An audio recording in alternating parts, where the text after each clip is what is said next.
നമസ്കാരം. Save BJP. Forum എന്ന പേരിൽ പാർട്ടി ഗ്രൂപ്പുകളിൽ ബി.ജെ.പി. സംസ്ഥാന അധ്യക്ഷനെതിരെ പ്രചാരണം കൊടുമ്പിരി കൊള്ളുമ്പോഴാണ് കേരളത്തിൽ 2026-ൽ ബി.ജെ.പി. അധികാരത്തിലെത്തുമെന്ന അവകാശവാദം കേന്ദ്ര ആഭ്യന്തരമന്ത്രി അമിത്ഷാ കേരളത്തിലെത്തി നടത്തിയത്. കേരളത്തിന്റെ കളം പിടിക്കാൻ ബി.ജെ.പി. കരുനീക്കുന്നത് താഴെത്തട്ട് മുതലാണെന്ന് വ്യക്തമാക്കുന്ന റിപ്പോർട്ടുകളും തദ്ദേശ തെരഞ്ഞെടുപ്പിലെ ലക്ഷ്യം 300 പഞ്ചായത്തുകളും 35-ലധികം നഗരസഭകളുമാണെന്ന അവകാശവാദങ്ങളും അതിനൊപ്പം ഉയർന്നിരിക്കുന്നു. 110 ദിവസം കൊണ്ട് പാർട്ടിയെ ഒറ്റക്കെട്ടായി ടീം വികസിത കേരളമാക്കി മാറ്റാൻ കഴിഞ്ഞുവെന്ന് സംസ്ഥാന അധ്യക്ഷൻ അവകാശപ്പെടുമ്പോൾ തദ്ദേശ തെരഞ്ഞെടുപ്പിൽ 25% വോട്ട് കിട്ടുമെന്ന് നേതാക്കന്മാർ ആത്മവിശ്വാസവും പ്രകടിപ്പിക്കുന്നു. വികസിത കേരളത്തിന് ജനം ബി.ജെ.പിക്ക് വോട്ട് ചെയ്യുമെന്ന് പറയുന്ന അമിത്ഷാ എൽ.ഡി.എഫിനെയും യു.ഡി.എഫിനെയും മറികടക്കാൻ വാക്കുകളിൽ ആത്മവിശ്വാസം മാത്രം മതിയെന്ന് കരുതുന്നത് എന്തുകൊണ്ടായിരിക്കും? കഴിഞ്ഞ ലോക്സഭാ തെരഞ്ഞെടുപ്പിൽ 11 മണ്ഡലങ്ങളിൽ ഒന്നാമതും 9 മണ്ഡലങ്ങളിൽ രണ്ടാമതും എത്താൻ പാർട്ടിക്ക് കഴിഞ്ഞ കണക്കിന്റെ ബലത്തിലാണ്. അതിനുശേഷം പ്രതീക്ഷിച്ച പാലക്കാടും പ്രതീക്ഷയില്ലാതിരുന്ന നിലമ്പൂരും തിരിച്ചടിച്ച് പാർട്ടി കണക്ക് കൂട്ടുന്നില്ലേ? പാർട്ടിയുടെ പുതിയ സംസ്ഥാന ഭാരവാഹി മുഖം പാളയത്തിൽ പട ശക്തമാക്കിയത് കേന്ദ്ര നേതൃത്വം തിരിച്ചറിയുന്നില്ലേ? 2026-ൽ അത്രയ്ക്ക് സ്മൂത്താണോ ബി.ജെ.പിക്ക് കേരളക്കര പിടിച്ചെടുക്കൽ? പരിശോധിക്കുന്നു പ്രൈം ഡിബേറ്റ്. സ്വാഗതം.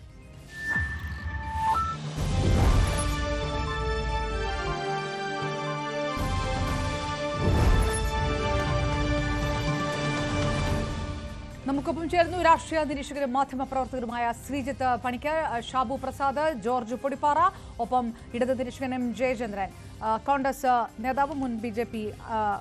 കോൺഗ്രസ് അംഗം മുൻ ബി.ജെ.പി. നേതാവ് സന്ദീപ് വാര്യരെ ഫോണിൽ പ്രതീക്ഷിക്കുകയും ചെയ്യുന്നു. ആദ്യം ശ്രീ ഷാബു പ്രസാദിലേക്ക്. ശ്രീ ഷാബു പ്രസാദ്, പരിപൂർണമായിട്ട് വലിയ ഒരു പ്രതീക്ഷയുടെ മുഖമാണ് കേന്ദ്ര മന്ത്രി അമിത്ഷാ ഇന്നലെ കേരളത്തിൽ വന്ന് പ്രകടമാക്കിയത്. അതിനനുസരിച്ചുള്ള തയ്യാറെടുപ്പുകൾ പാർട്ടി തുടങ്ങുന്നു. താഴെ തട്ട് മുതൽ ആണ് ഈ കളം പിടിച്ചെടുക്കൽ തുടങ്ങുന്നത്.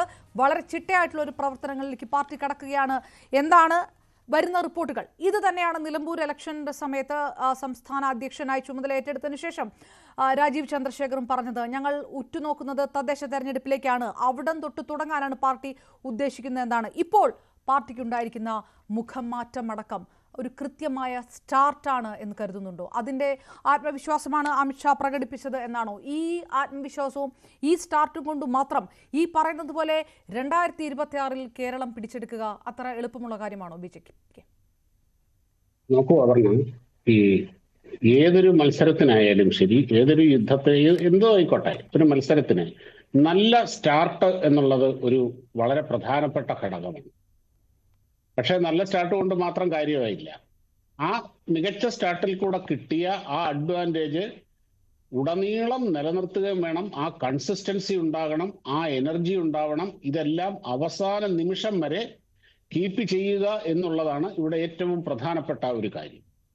എന്തായാലും ഇപ്പം ഇത്രയും കാലം കണ്ട കാലം മുഴുവൻ, ഇത്രയും കാലം ഞാൻ മുഴുവൻ പറയുന്നില്ല, എന്തായാലും എനിക്ക് ഏകദേശം ഓർമ്മയുള്ള കാലം മുതൽ ഈ അടുത്ത കാലം വരെ, ഒരു 2016 തെരഞ്ഞെടുപ്പ് വരെയൊക്കെ, 2011 ആ സമയം വരെയൊക്കെ ബി.ജെ.പി. തെരഞ്ഞെടുപ്പിൽ മത്സരിക്കുന്നത് ഒരു രാഷ്ട്രീയ പാർട്ടി എന്നുള്ള നിലയിൽ ഞങ്ങൾക്ക് മത്സരിക്കണം, പരമാവധി ജനങ്ങളിലേക്ക് ഇറങ്ങിച്ചെല്ലണം, വോട്ട് കിട്ടണം എന്നുള്ള ആ ഒരു മനോഭാവത്തോടു കൂടിയാണ്.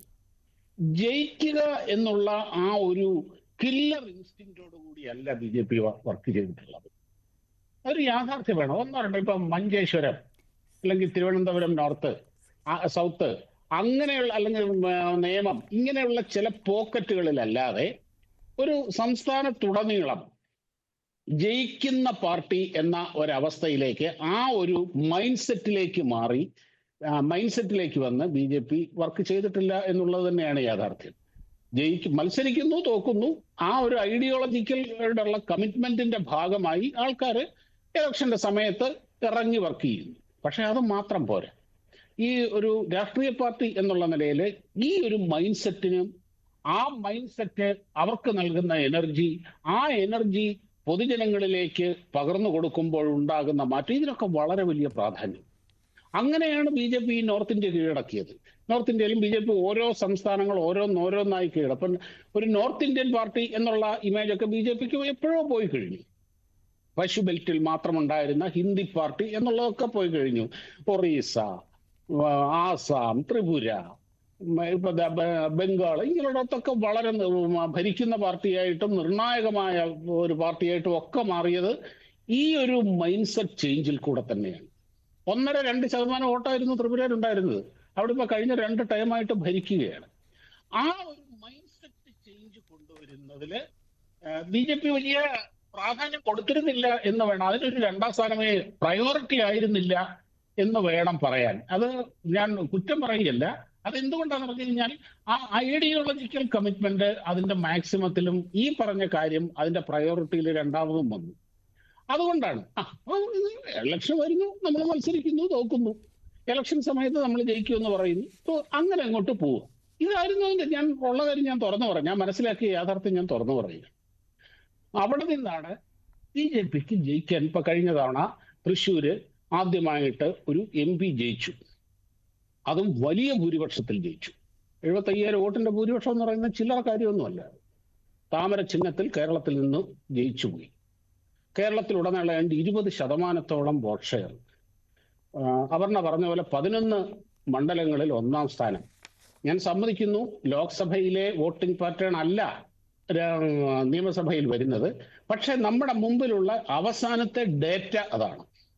ആ ഡേറ്റയുടെ ബേസിൽ നടത്തിയ പഠനം അത് വളരെ കൃത്യമായ കണക്കുകൂട്ടലുകളോടുകൂടിയാണ് ഇപ്പോൾ ഈ തദ്ദേശ സ്വയം അടുത്ത ലാപ്പിലേക്ക് തയ്യാറെടുത്തുകൊണ്ടിരിക്കുന്നത്. ആ തയ്യാറെടുപ്പ് ഇപ്പം പുതിയ പ്രസിഡന്റായ തികച്ച ഒരു 150% 150% പ്രൊഫഷണലായ രാജീവ് ചന്ദ്രശേഖറിന്റെ നേതൃത്വത്തിൽ റിസൾട്ട് ഓറിയന്റഡായി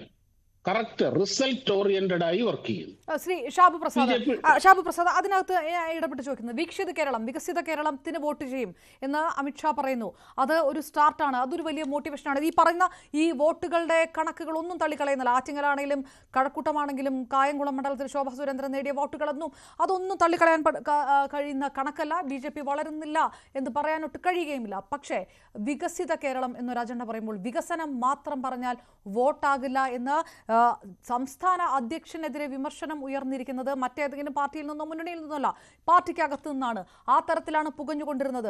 പാളയത്തിൽ പട പരിപൂർണമായിട്ട് BJPയിൽ അവസാനിച്ചോ? ഈ ഓരോ സമയത്ത് ഇടയ്ക്കിടയ്ക്ക് ഇങ്ങനെ ഇതേപോലെ ഷേവ് BJP എന്നും പറഞ്ഞുകൊണ്ട് ഷേവിംഗ് സെറ്റുമായിട്ട് കുറെ ബാർബർമാർ ഇറങ്ങാറുണ്ട്. അത് ഇടയ്ക്കിടയ്ക്ക് പോസ്റ്ററിന്റെ രൂപത്തിലൊക്കെ പലയിടത്ത് കാണാറുണ്ട്. അത് നമുക്ക് അതിൻ്റെ അകത്തൊന്നും ഒന്നും ചെയ്യാനില്ല. പിന്നെ ഒരു കാര്യമുണ്ട്, ഇതൊരു ബഹുജന പ്രസ്ഥാനമാണ്. ഒരു മോണോലിത്തിക് സിസ്റ്റം അല്ല ഉള്ളത്. അവിടെ ഒരുപാട് അഭിപ്രായങ്ങൾ ഉണ്ടാകും. അതുമല്ല, ഒരു ഗാലക്സി ഓഫ് ലീഡേഴ്സിനെ ആ ലെവലിലേക്കുള്ള ആൾക്കാരെ BJP വളർത്തിക്കൊണ്ട് വന്നിട്ടുമുണ്ട്. അത് കേരളത്തിൽ അത്രത്തോളം വന്നില്ലെങ്കിൽ നമ്മൾ കേരളത്തിന് പുറത്തൊക്കെ കണ്ടിട്ടുള്ളതാണ്. First line, second line, third line ലീഡർഷിപ്പുകൾ ഇങ്ങനെ വന്നുകൊണ്ടിരിക്കുകയാണത്. അതിങ്ങനെ BJP സൃഷ്ടിച്ചുകൊണ്ടേയിരിക്കും. അത് സംഘപരിവാറിന്റെ ഒരു കൾച്ചറാണ്. കേരളത്തിൽ അത് അത്രത്തോളം വന്നിട്ടുണ്ടോ എന്ന് ചോദിച്ചാൽ ഉണ്ടാവില്ല, ഞാൻ അറിയില്ല. പക്ഷേ അതിവിടെ ഉണ്ട്. അപ്പൊ അങ്ങനെ വരുമ്പോൾ ഇവരൊക്കെ ഇൻഡിവിജ്വാലിറ്റി ഉള്ളവരാണ്. ഇൻഡിവിജ്വാലിറ്റി ഉള്ളവർ എന്ന് പറയുമ്പോൾ അവർക്ക് അവരുടേതായ അഭിപ്രായങ്ങൾ ഉണ്ടാകും. എല്ലാവരും ഒന്നും 100% അങ്ങ് കമ്മിറ്റഡ് ആയിട്ടുള്ള സന്യാസിമാരൊന്നും അല്ല ഈ പൊളിറ്റിക്സിൽ വരുന്നത്. ആ പൊളിറ്റിക്സിൽ വരുന്നവർക്ക് രാഷ്ട്രീയ മോഹങ്ങൾ ഉണ്ടാകും. അതൊന്നും തെറ്റൊന്നും അല്ല. രാഷ്ട്രീയ മോഹങ്ങൾക്കനുസരിച്ച് അവർ പ്രവർത്തിക്കും. പക്ഷെ അൾട്ടിമേറ്റ് കമ്മിറ്റ്മെന്റ് പാർട്ടിയോടും ഐഡിയോളജിയോടും ആയിരിക്കണം എന്നുള്ളത് വേറെ കാര്യം. അങ്ങനെ ചെയ്യുമ്പോൾ ഈ പറഞ്ഞ പോലുള്ള രാഷ്ട്രീയ മോഹങ്ങൾ അതിനനുസരിച്ച് ചിലപ്പം അവരോട് ചേർന്ന് നിൽക്കുന്ന ആൾക്കാരുണ്ടാകും, അവരുടെ അഭിപ്രായ വ്യത്യാസം അകന്ന് നിൽക്കുന്ന ആൾക്കാരുണ്ടാകും. അതിനനുസരിച്ചുള്ള താല്പര്യങ്ങളും കാര്യങ്ങളും ഒക്കെ ഒരു രാഷ്ട്രീയ പാർട്ടി എന്നുള്ള നിലയിൽ, വളർന്നു വരുന്ന ഒരു രാഷ്ട്രീയ പ്രസ്ഥാനം എന്നുള്ള നിലയിൽ ഉണ്ടാകും. അത് നമ്മൾ ശ്രീ ഷാബു പ്രസാദ്, അതൊരു രാഷ്ട്രീയ പാർട്ടി എന്ന രീതിയിൽ ആ തരത്തിൽ മാത്രം കണ്ടാൽ മതി എന്ന് താങ്കൾ പറയുന്നത് ശരി. ഞാൻ തിരികെത്താം ശ്രീജിത്ത് പണിക്കരോട്. നമുക്ക് ശ്രീജിത്ത്, ഇപ്പോൾ കഴിഞ്ഞ നിയമസഭാ ലോക്സഭാ തെരഞ്ഞെടുപ്പുകളിൽ BJP നേടിയ വോട്ട് വളർച്ച പോലും അത് ഇടത് CPM-ന്റെ പോലും വോട്ടുകളിൽ വിള്ളൽ വരുത്തി നേടിയത് ഈഴവ വിഭാഗത്തിൻ്റെ പിന്തുണ കൊണ്ട്. പക്ഷേ BJPയുടെ പുതിയ സംസ്ഥാന അധ്യക്ഷൻ പാർട്ടിയെ ഒരു കരയോഗം കമ്മിറ്റിയാക്കി മാറ്റുകയാണ് എന്നുള്ള ആരോപണമടക്കമാണ് സേവ് BJP ഫോറത്തിൽ ഉന്നയിക്കുന്നത്. ഇത്തരം ആരോപണങ്ങളും പ്രചാരണങ്ങളും നടക്കുന്നതിനിടയിലാണ് അമിത്ഷാ വന്നുകൊണ്ട് 2026-ൽ BJP കേരളം പിടിച്ചെടുക്കും എന്ന് പറയുന്നത്. അതായത് LDF-നോടോ UDF-നോടോ അല്ല പറയേണ്ടത്, ഇതിനകത്ത് തന്നെയാണ് എന്ന് നേതൃത്വത്തിന് ബോധ്യമുള്ളത് കൊണ്ട് കൂടിയാണല്ലോ സ്ഥാനമോഹികൾ അത്തരം കാര്യങ്ങൾ ഉന്നയിച്ചു കൊണ്ടുവരേണ്ടതില്ല എന്നുള്ള ഒരു മുന്നറിയിപ്പ് പോലും അമിത്ഷായ്ക്ക് നൽകേണ്ടി വരുന്നത്. ചില വിഷയങ്ങൾ ഇതിനകത്ത് നിൽക്കുന്നുണ്ട്. സംസ്ഥാന ഭാരവാഹികൾ അല്ലെങ്കിൽ സംസ്ഥാനത്തിന് മുഖം മാറുമ്പോഴും ജില്ലാ തലത്തിൽ എവിടെയാണ്, ആരുടെ കയ്യിലാണ് എന്നുള്ള ചില ചോദ്യങ്ങളൊക്കെ ഉണ്ട്. പരിപൂർണമായിട്ട് ഒറ്റക്കെട്ടായി ഏകപക്ഷീയമായിട്ട് ഒരേ സ്വരത്തിലാണ് കാര്യങ്ങൾ മുന്നോട്ട് പോകുന്നത് എന്നൊരു ആത്മവിശ്വാസം ശ്രീധരുണ്ടോ പാർട്ടിയെ സംബന്ധിച്ചിടത്തോളം? ഇല്ല, അത് ഒരു പാർട്ടിക്കും അങ്ങനെ ഉണ്ടാകുമെന്ന് എനിക്ക് തോന്നുന്നില്ല. പിന്നെ നിലവിലത്തെ BJP-യുടെ സംസ്ഥാന അധ്യക്ഷൻ താരതമ്യേന പുതുതായിട്ടുള്ളയാളാണ്. കേരളത്തിൻ്റെ രാഷ്ട്രീയത്തിൽ അദ്ദേഹം പുതുതായിട്ട് വന്നിരിക്കുന്നയാളാണ്.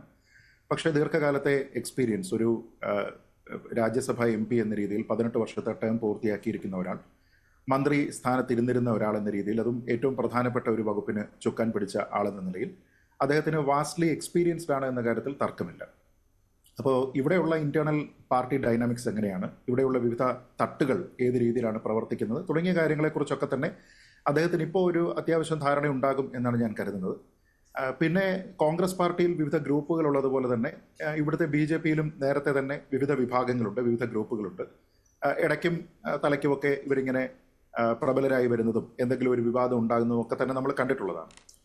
പക്ഷേ രാജീവ് ചന്ദ്രശേഖരനെ ഒരു അധ്യക്ഷൻ എന്ന രീതിയിൽ അദ്ദേഹത്തിൻ്റെ പോളിസികളെയോ അദ്ദേഹത്തിൻ്റെ നിലപാടുകളെയോ അദ്ദേഹത്തിൻ്റെ പ്രവർത്തന രീതിയെയോ വിലയിരുത്താനുള്ള സമയം ഇനിയും ആയിട്ടുണ്ട് എന്ന് ഞാൻ കരുതുന്നില്ല. കാരണം അതിന് അദ്ദേഹത്തിന് അതിൻ്റേതായിട്ടുള്ള സമയം നൽകേണ്ടതായിട്ടുണ്ട്. അദ്ദേഹത്തിനുണ്ടായിരുന്ന ഏറ്റവും പ്രധാനപ്പെട്ട ഒരു ഡിസഡ്വാൻറ്റേജ് എന്ന് പറയുന്നത് തന്നെ ജില്ലാ ഘടകങ്ങളെല്ലാം പൂർത്തീകരിച്ച ശേഷമാണ് പാർട്ടിയുടെ സ്ട്രക്ചർ അനുസരിച്ച് അദ്ദേഹം അധ്യക്ഷ സ്ഥാനത്തേക്ക് വരുന്നത് എന്നുള്ളൊരു പ്രശ്നമുണ്ട്. കാരണം അവിടെയെല്ലാം ഒരുപക്ഷെ അദ്ദേഹം അധ്യക്ഷനാകുമെന്ന് പ്രതീക്ഷിക്കാതെ നിലവിൽ കേരളത്തിലുള്ള പ്രധാനപ്പെട്ട നേതാക്കന്മാരുടെ ഇടയിൽ തന്നെ ആയിരിക്കാം പുതിയ നേതൃത്വം അധ്യക്ഷ സ്ഥാനം എന്ന് പറയുന്നത് കറങ്ങിത്തിരിഞ്ഞു വരുന്നത് എന്നുള്ള ഒരു ധാരണയിലായിരിക്കാം ഒരുപക്ഷെ നമ്മൾ ഈ പറയുന്ന വിവിധ വിഭാഗങ്ങൾക്ക് വലിയ ഡോമിനൻസ് കിട്ടുന്ന രീതിയിലത്തേക്കുള്ള ഒരു സംഘടനാ സ്വഭാവമാണ് നമ്മൾ ഈ ജില്ലാ കമ്മിറ്റികളെല്ലാം തന്നെ കോൺസ്റ്റിറ്റ്യൂട്ട് ചെയ്തിരിക്കുന്നതിൽ കണ്ടിരിക്കുന്നത്. അപ്പോൾ അങ്ങനെയുള്ള ഒരു ആൾക്കാരെയെല്ലാം തൻ്റെ നിലപാടുകൾക്കനുസരിച്ച് തൻ്റെ കാഴ്ചപ്പാടുകൾക്കനുസരിച്ച് ഒന്നിച്ച് മുന്നോട്ട് കൊണ്ടുപോകണമെങ്കിൽ അദ്ദേഹത്തിനെ സംബന്ധിച്ചിടത്തോളം അദ്ദേഹത്തിൻ്റെ താല്പര്യത്തിന് പ്രവർത്തിക്കുന്ന ഒരു സംസ്ഥാന കമ്മിറ്റി അനിവാര്യമാണ്. അപ്പോൾ ആ രീതിയിൽ ഇപ്പോൾ ഉണ്ടാക്കിയിരിക്കുന്ന സംസ്ഥാന കമ്മിറ്റിയിൽ ഒരുപക്ഷെ അദ്ദേഹത്തിന് കൂടുതൽ ഒരു മേൽക്കൈ കിട്ടുന്ന രീതിയിലത്തേക്കാണ് എന്നാണ് ഞാൻ കരുതുന്നത്. തീർച്ചയായിട്ടും ഇങ്ങനത്തെ ഒരു ജനാധിപത്യ പ്രസ്ഥാനത്തിൽ പ്രത്യേകിച്ച് പല ഫാക്ഷൻസ് ഉള്ള പല സാമുദായിക താല്പര്യങ്ങളെയൊക്കെ തന്നെ തൃപ്തിപ്പെടുത്തേണ്ടുന്ന ആവശ്യമൊക്കെ തന്നെ എല്ലാ പാർട്ടികളെയും പോലെ തന്നെ BJP-ക്കും ഉള്ളത് കൊണ്ട് തന്നെ ചില വിട്ടുവീഴ്ചകൾ ചെയ്യാനായിട്ട് ഒരുപക്ഷെ അദ്ദേഹം നിർബന്ധിതനായിട്ടുണ്ടാകാം.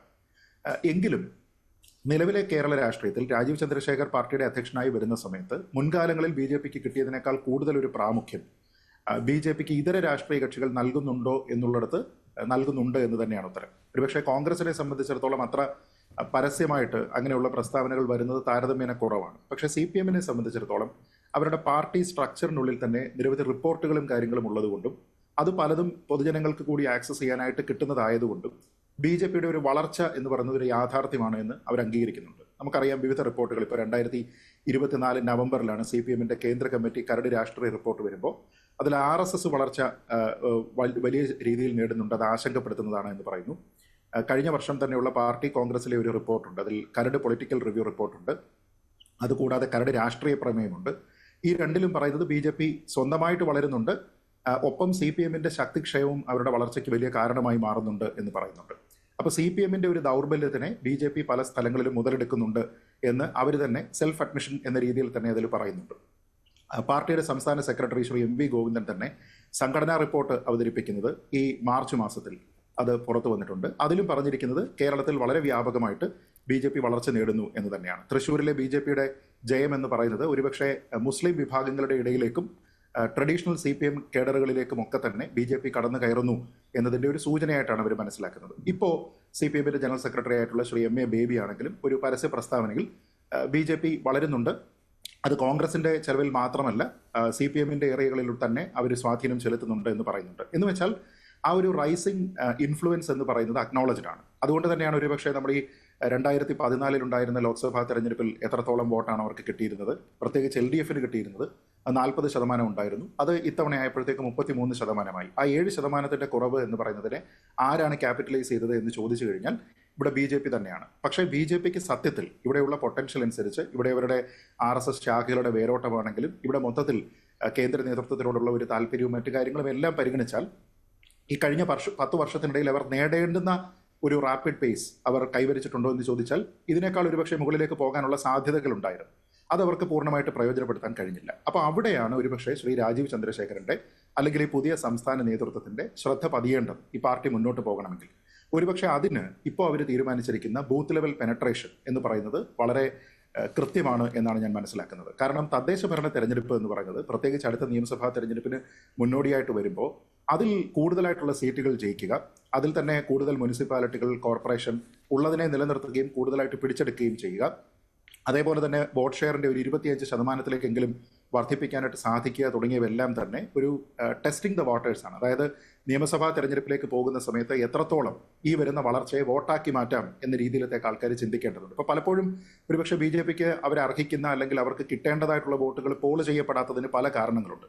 ആ കാരണങ്ങളിൽ ഒന്ന് ഈ പറയുന്നത് പോലെ ഒരു ഗ്രൂപ്പിസം ആയിരിക്കാം. രണ്ട്, ഐഡിയലായിട്ട് അവരുടെ ഒരു കാൻഡിഡേറ്റിനെ ഒരുപക്ഷെ അവർ തിരഞ്ഞെടുക്കുന്ന കാൻഡിഡേറ്റിനോട് എല്ലാവർക്കും താല്പര്യമില്ലാത്തതാകാം. ഇപ്പോൾ പാലക്കാട് ഉപതെരഞ്ഞെടുപ്പിലൊക്കെ തന്നെ ഇതേപോലെയുള്ള ഇന്റേണൽ റിഫ്റ്റുകളാണ് നമ്മൾ കണ്ടത്.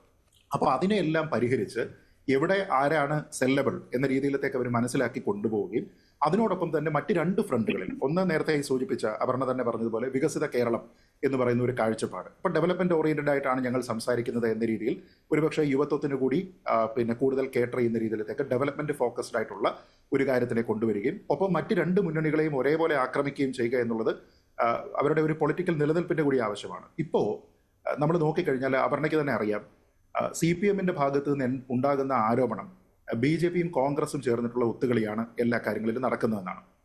കോൺഗ്രസ് പറയുന്നത് തന്നെ അവർ ഇൻവെന്റ് ചെയ്തിരിക്കുന്ന ടേം തന്നെ കമ്മ്യൂണിസ്റ്റ് ജനതാ പാർട്ടി എന്നാണ്, CJP എന്നാണ്.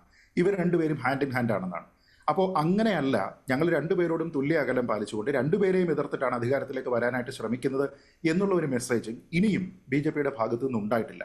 ഒരുപക്ഷെ അതിലേക്ക് കൂടി ശ്രദ്ധ കേന്ദ്രീകരിച്ചു കഴിഞ്ഞാൽ അവർക്ക് കോൺഗ്രസിനെയും അതേപോലെ തന്നെ ഇവിടെയുള്ള CPMനെ എതിർക്കേണ്ടതായിട്ട് പോയിന്റ് ബൈ പോയിന്റ് ആയിട്ട് ഇട്ടുകൊണ്ട് എന്തുകൊണ്ട് അർഹിച്ച വോട്ടുകൾ BJPക്ക് കിട്ടിയില്ല എന്നതടക്കം അതായത് ആരാണ് സെല്ലബിൾ എന്നതടക്കമുള്ള വിഷയങ്ങളിലാണ് സംസ്ഥാന നേതൃത്വം, കേന്ദ്ര നേതൃത്വം ശ്രദ്ധ കൊടുക്കേണ്ടത് എന്നതടക്കമുള്ള കാര്യങ്ങൾ പറയുമ്പോൾ ഒരുപക്ഷെ അതിനകത്ത് കുറച്ചുകൂടെ പ്രതികരിക്കാൻ വരുന്ന ഒരാൾ കൂടി നമുക്കൊപ്പം ചേർന്നു. ഫോണിൽ മുൻ BJP നേതാവ് കൂടിയായ കോൺഗ്രസ് നേതാവ് സന്ദീപ് വാര്യർ ചേർന്നു. സന്ദീപ്, ഒരിക്കലുണ്ടായിരുന്ന പാളയമാണ് ഒരു വലിയ ഒരു ട്രാൻസ്ഫോർമേഷൻ പാതയിലേക്ക് BJP കടക്കുന്നു എന്നുള്ള സൂചനയാണ് അമിത്ഷാ വരുമ്പോൾ നൽകുന്നത്, രാജീവ് ചന്ദ്രശേഖർ നൽകുന്നത്. ബൂത്ത് തലത്തിലുള്ള ഒരു പെനിട്രേഷൻ വഴി താഴെ തട്ടിൽ പാർട്ടി ശക്തമാക്കുക, അങ്ങനെ കൂടുതൽ പാളയത്തിൽ പടയൊന്നും വേണ്ട, സ്ഥാനമോഹികൾ ആ തരത്തിലുള്ള വാദങ്ങൾ ഉയർത്തണ്ട എന്നുള്ളൊരു മുന്നറിയിപ്പൊക്കെ അമിത്ഷായുടെ ഭാഗത്തുനിന്നുണ്ട്. പാർട്ടി കൂടുതൽ ശക്തമായ ഒരു തരത്തിലേക്ക് വരുന്നു എന്നുള്ളൊരു സൂചന അതിനകത്തില്ലേ? ഒരുപക്ഷെ നിങ്ങളൊക്കെ പാർട്ടി വിട്ടുപോരാൻ കണക്കാക്കിയ പല ആരോപണങ്ങളിൽ നിന്ന് ഒരു സാഹചര്യമുണ്ട്, ആ സാഹചര്യം തന്നെ മാറി മറിഞ്ഞിരിക്കുന്നു BJPയിൽ എന്ന് തോന്നുന്നുണ്ടാകുമോ ഇപ്പോൾ?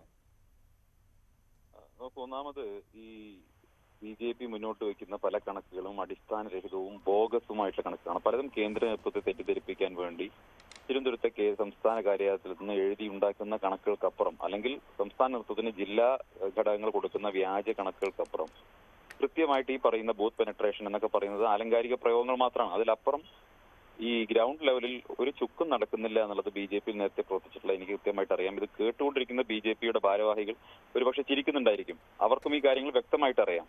ഇതൊക്കെ ഇപ്പൊ പറയുന്നത് പോലെ അമിത്ഷാ ഉത്തർപ്രദേശിൽ നടപ്പാക്കിയിട്ടുള്ളത് പല കാര്യങ്ങളും ഇവിടെ നടപ്പാക്കാൻ വേണ്ടി ശ്രമിക്കുന്നു. നിങ്ങൾക്ക് നേരത്തെയും ഇത്തരം പല പദപ്രയോഗങ്ങൾ കേട്ടിട്ടുണ്ടാവും. ഇപ്പോ പേജ് പ്രമുഖ്, ഒരു വോട്ടർ പട്ടികയിലെ ഒരു പേജിന് ഒരു പ്രമുഖ്, അങ്ങനെയൊക്കെ പറഞ്ഞുകൊണ്ട് പല പല കാര്യങ്ങളും നടപ്പാക്കാൻ വേണ്ടിയുള്ള ശ്രമം. പ്രധാനപ്പെട്ട പ്രശ്നം ഈ അമിത്ഷാ അടക്കമുള്ള രാഷ്ട്രീയക്കാർക്ക് കേരളത്തിലെ സാഹചര്യങ്ങൾ അതല്ലെങ്കിൽ ഈ ഇവിടുത്തെ രാഷ്ട്രീയ സാഹചര്യങ്ങളെ കുറിച്ച് വലിയ ധാരണയില്ല. എങ്ങനെയാണ് പൊളിറ്റിക്കൽ കേരളത്തിലെ രാഷ്ട്രീയം എങ്ങനെയാണെന്ന് സംബന്ധിച്ച് വലിയ ധാരണയില്ലാത്തതാണ് പ്രശ്നം. ഇപ്പൊ ഉദാഹരണത്തിന് ഞാൻ മനസ്സിലാക്കുന്നിടത്തോളം ഈ ഉത്തർപ്രദേശ് പോലെ അല്ലെങ്കിൽ നോർത്ത് ഇന്ത്യ പോലെയുള്ള സംസ്ഥാനങ്ങളിൽ മിക്കവാറും ഒരു രാഷ്ട്രീയ പാർട്ടികൾക്കും ബൂത്ത് തലങ്ങളിലൊന്നും പ്രവർത്തകരോ പ്രവർത്തന സംവിധാനമോ ഇല്ല.